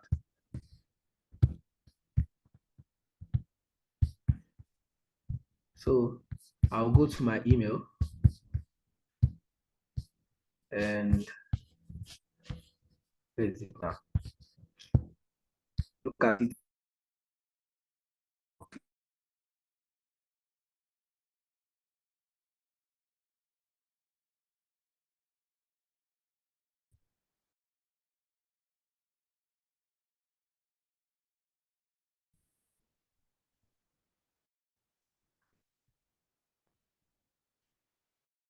I think it's slow, it's loading, you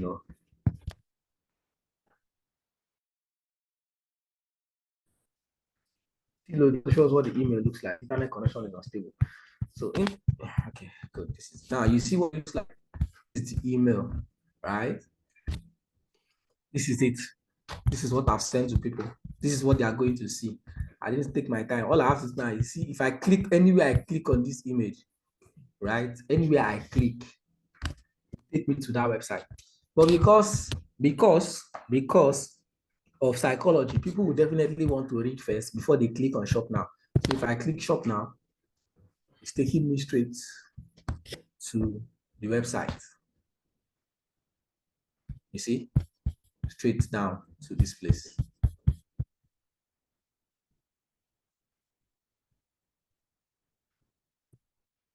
Do you understand? So this is more like you have an email, you want to do newsletter and all of those stuff, one of those newsletter campaigns, just come and click on shop now. It takes you straight to anywhere you click, immediately will take you there because I just embedded the link to the image. But of course, anybody that is reading it will first of all read all of these things before they decide to click on shop now, if they decide to click on shop now. Is this clear enough? I'm still going to send it to the people that supposed to receive my email, the people that the lucky people that have been added to my list. So I'm going to edit the subject so that you're going to see a different subject.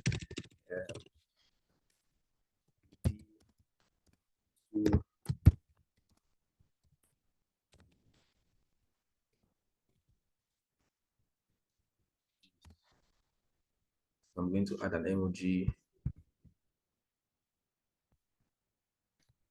I'm going to say preview text. Never.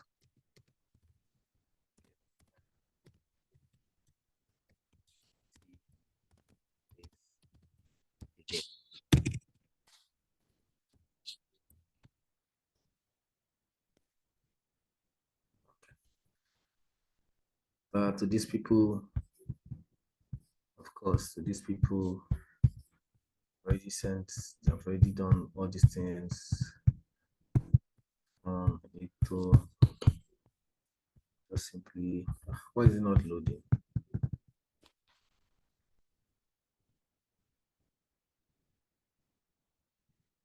Yeah. So edit recipients, is it all subscribers? Yes. Save this.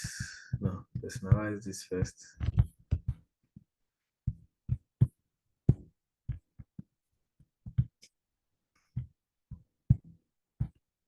First name.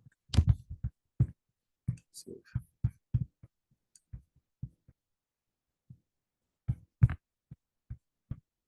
From field is definitely mine. Of course, it's my email, so I'll leave it at that. From who to who, right? Subjects. I thought I just typed the subjects.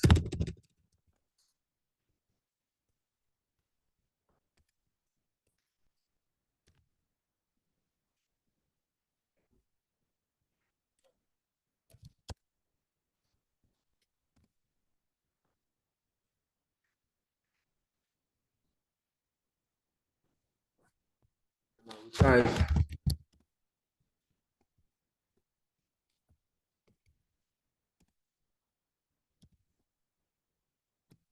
Okay, let's just say I just say don't miss out, no time. Right, and I click on save.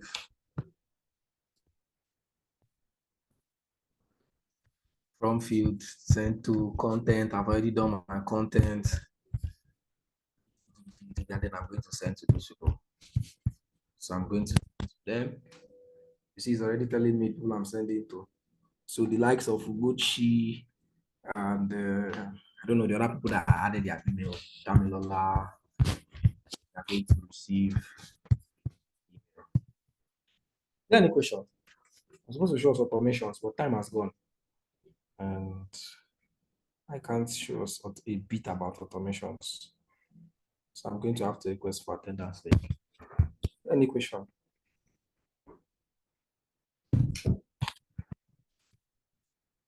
Automation is definitely not free anyways, but let's just rush through it. So this is a journey. I'm going to rush through. Let me ask for attendance, rush through that. Automations.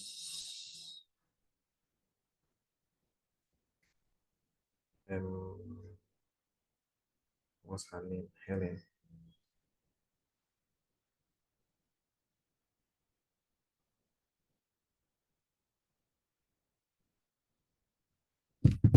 These automations, right? Now, mostly it's not free, so it's called a journey. Invariably, what you're doing is that you're creating a journey, right? You're seeing where people join your email lists, when they take an action, this and this and this and this should happen. You can see welcome new contact. It's a popular journey. Invariably, you're on the free plan. Please enjoy it. A preview, free, blah blah blah. So email tag customers, celebrate customers' birthdays. This is welcome new contacts. Invariably, you're saying when someone signs up to my email list, send them a welcome email. So if I click on welcome new contacts, I'm saying contact sign-ups to an audience, which is the very first place, the very first part of the journey, or the very first thing they will see in the journey, right? Send welcome email, right? And this is send welcome email. So that's the first thing. They send welcome email, and then the contact does what? Exists. You can see zoom in, and zoom in, zoom out.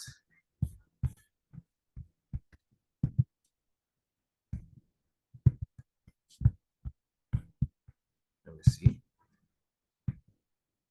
All right. You need a MailChimp plan. Contacts are added when contact signs up to an audience. You need a paid MailChimp plan and audience nurture relationship. So I can't. So if I click on use this journey now, right? And I click on continue. They've already set up everything for the journey, right? All I have to do now is I'm saying when contact sign up, the contact is going to receive a welcome email. So I have to design email, just like you design email. I've showed you how to design your email. That's where the work is. You just do your design of your email, right? You design the email, and automatically, what that means is automatically, once someone signs up, right, to your inbox, to your email, to your audience, they receive that email immediately, right? And you can see contact exists. Now you can add a journey point. I can add a journey point. So I can say, if or else, right? You can see I can't use that segment now. And they are saying, okay, they have posted the attendance for you. So you can say if or else. So if I add a filter, if or else, email address, info name. This is like using a preview segment, a preview journey. I can decide to segment, right? You can say if yes. So let's say if the person choose one or more conditions, right? You can see conditions. You can see birthday, if the person's birthday, email address, phone number, email date added, email subscription status. If I click on email engagement, I will say if the person is not, if the person is new, if the person often, let's say often does what, right? If I click on this, let me go over here. That is email SMS automatic. Let's click on email interaction. Now I can decide to add a journey. So I've welcomed the person. Now I'm saying if the person opens my email, if the person did not open my email, if the person clicked on the email, you see all of these things. Let's see if the person opened my email. Say any of the last 5 campaigns, any set within the last 1 month, any campaign sent within the last 7 days, any campaign set within the last 3 months. Opens this ones are already sent. Let's see any of the last 5 campaigns. I click on use segment, right? So I'm saying email interaction. So if the person opens any of the last 5 campaigns, then send the person another email. Then if the person does not open, right, you can see no there, then wait for a trigger, wait for, let's say you put a time delay, 1 week delay, 1 hour delay, 1 day delay. I'm trying to rush this so you can see what it looks like. Or let's say if the person opens, right, wait for like, let's say 1 month, 1 day, there's a time delay there. Or you see wait for trigger. What kind of trigger? Wait until the person has a birthday. If the person contact with policy until you send a bulk email campaign.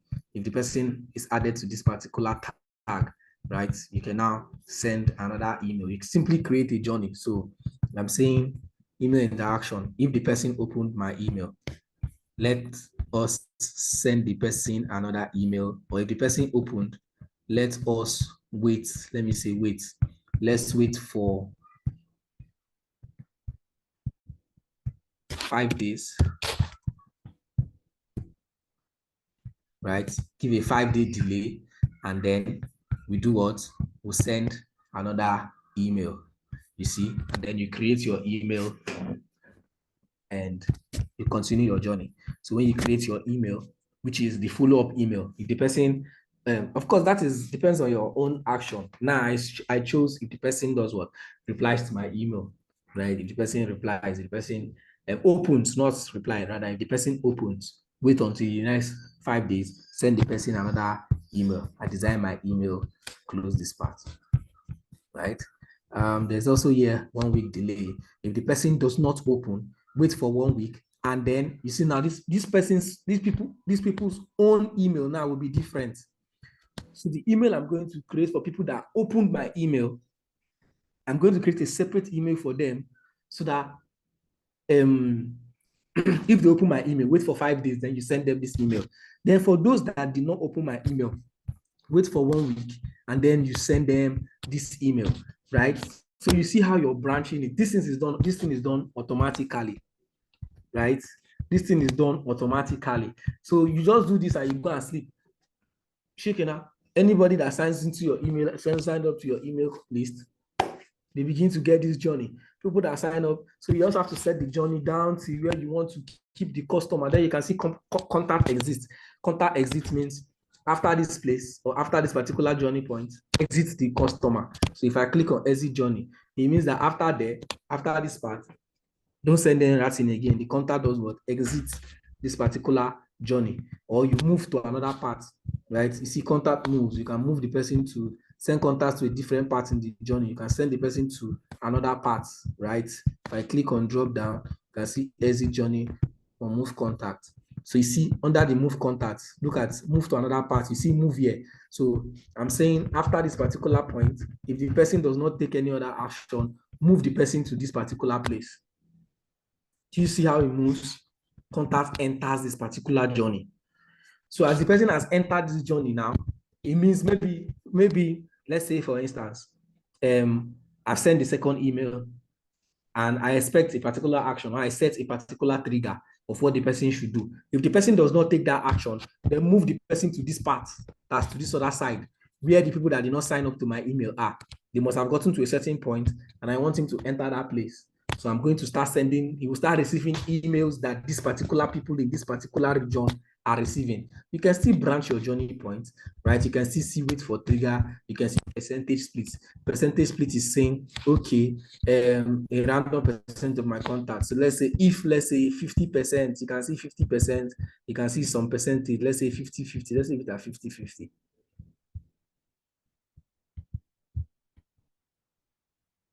Right? If you click on save, now you can see random percentage splits. You can see 50%. So we are going to split them. Let's say if the people that open it send 50% this particular email, send 50% this particular email, right? You can see contact exit. So it's just a journey point. You see how this journey looks. But you, of course, after doing all of these things, you have to upgrade to use it. So you have to use their paid plan to use this kind of journey. But this is how automation works. This is how when you stay and you sign up to an email list and you immediately get an email, this is how it all works. It has already been set, it has already been done by whoever is handling the email marketing. So the moment you just sign up, you have an email. The moment you do this, you have the email. The moment you take an action, you have an email that is following up. If you don't sign up or if you don't click on the link, maybe they send you an email with a link and you did not click on the link, there's a trigger. That's a trigger, meaning that they should send you an email that will make you click on that link, right? So this is how the whole automation thing works, right? Quite different from the whole thing is still the same. You just need to add prompts and automate how you want it to be automated, and then you have those triggers, right? And from the triggers, you can move people wherever you want to move them to. Is there any question? I think the attendance has been dropped, so people can fill the attendance. The attendance link isn't opening. I don't know. Let me see.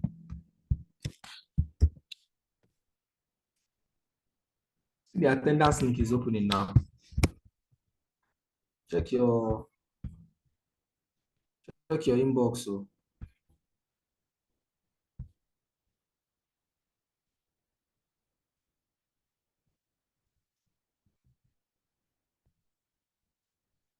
okay, is there any question?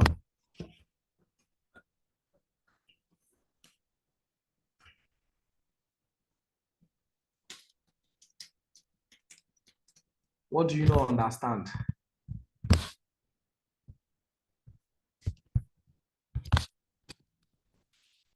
And that's link.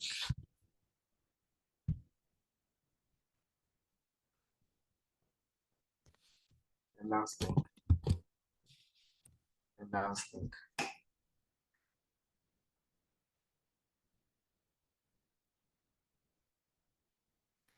All right, there's no question. I am done. Right, I am done for today. In short, I'm done. I don't think I'm owing you people anything again. Thank you guys for attending to this session, and I hope you took something out of it. See, merci beaucoup. Thank you, Mr. IB. Good afternoon, everybody. Please, I want to confirm if you can hear me. Me, I can hear you. Okay. So I just want to ask, how many of us are following Net Factory Company or Net Factory Foundation on Instagram?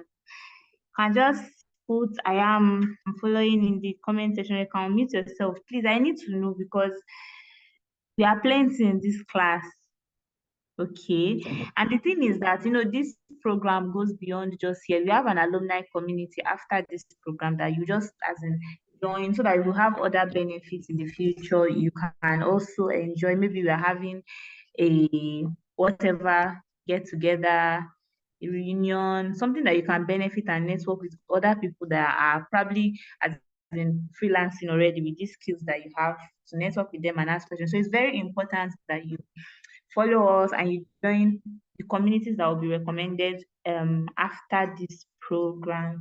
So if you are not following, just two people that have put following now. If you are not following, I'm going to drop the link on our WhatsApp group. Please and please and please do well to follow us on our social media pages. We have bigger programs that are coming up that would be beneficial for you or for your loved ones too. When you enjoy something like this for free and maybe somebody asks, where did you learn how to do this? And you can easily recommend Net Factory.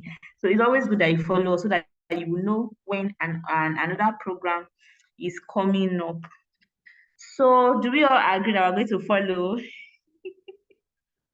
Yeah. Please, I want to see yes. We are going to follow. Thank you. So I'm going to there'll be graduation party for us. I don't know, but we'll get to know very soon. So I'm going to drop the link. I'm begging, I'm begging. It's going to benefit us, but at the same time, I also have to ask. So I'm going to drop the link.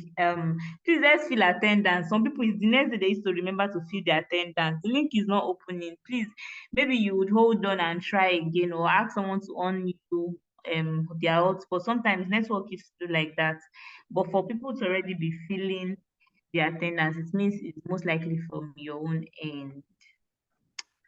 The So soft skill thank you very yesterday, much. I couldn't feel the attendance on the soft skill yesterday.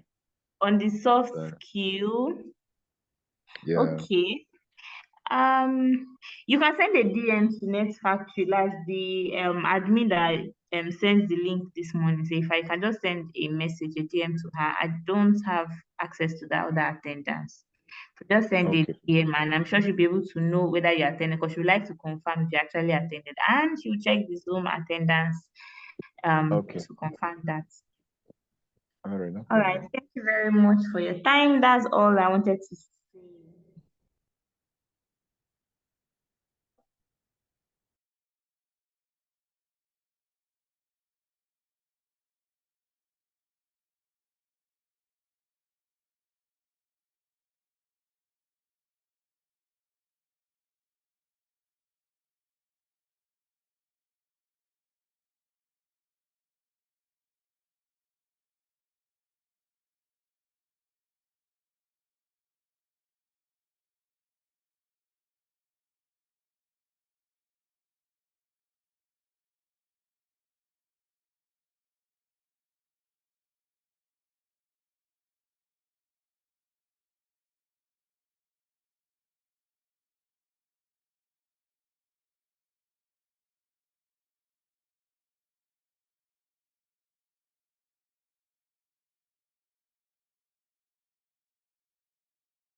No, you just legitimately called me moderator. Oh boy. All right, guys. Thank you so much for your time and your commitments. Whoever is hearing me, I hope you're hearing my voice. Enjoy yourselves. I'll see you guys at your graduation party. Hopefully, most likely, God willing, if I can, because there's a lot coming up. All right, guys. Enjoy yourselves. Enjoy your stay. And bless up. I don't think I'm owing you guys anything again.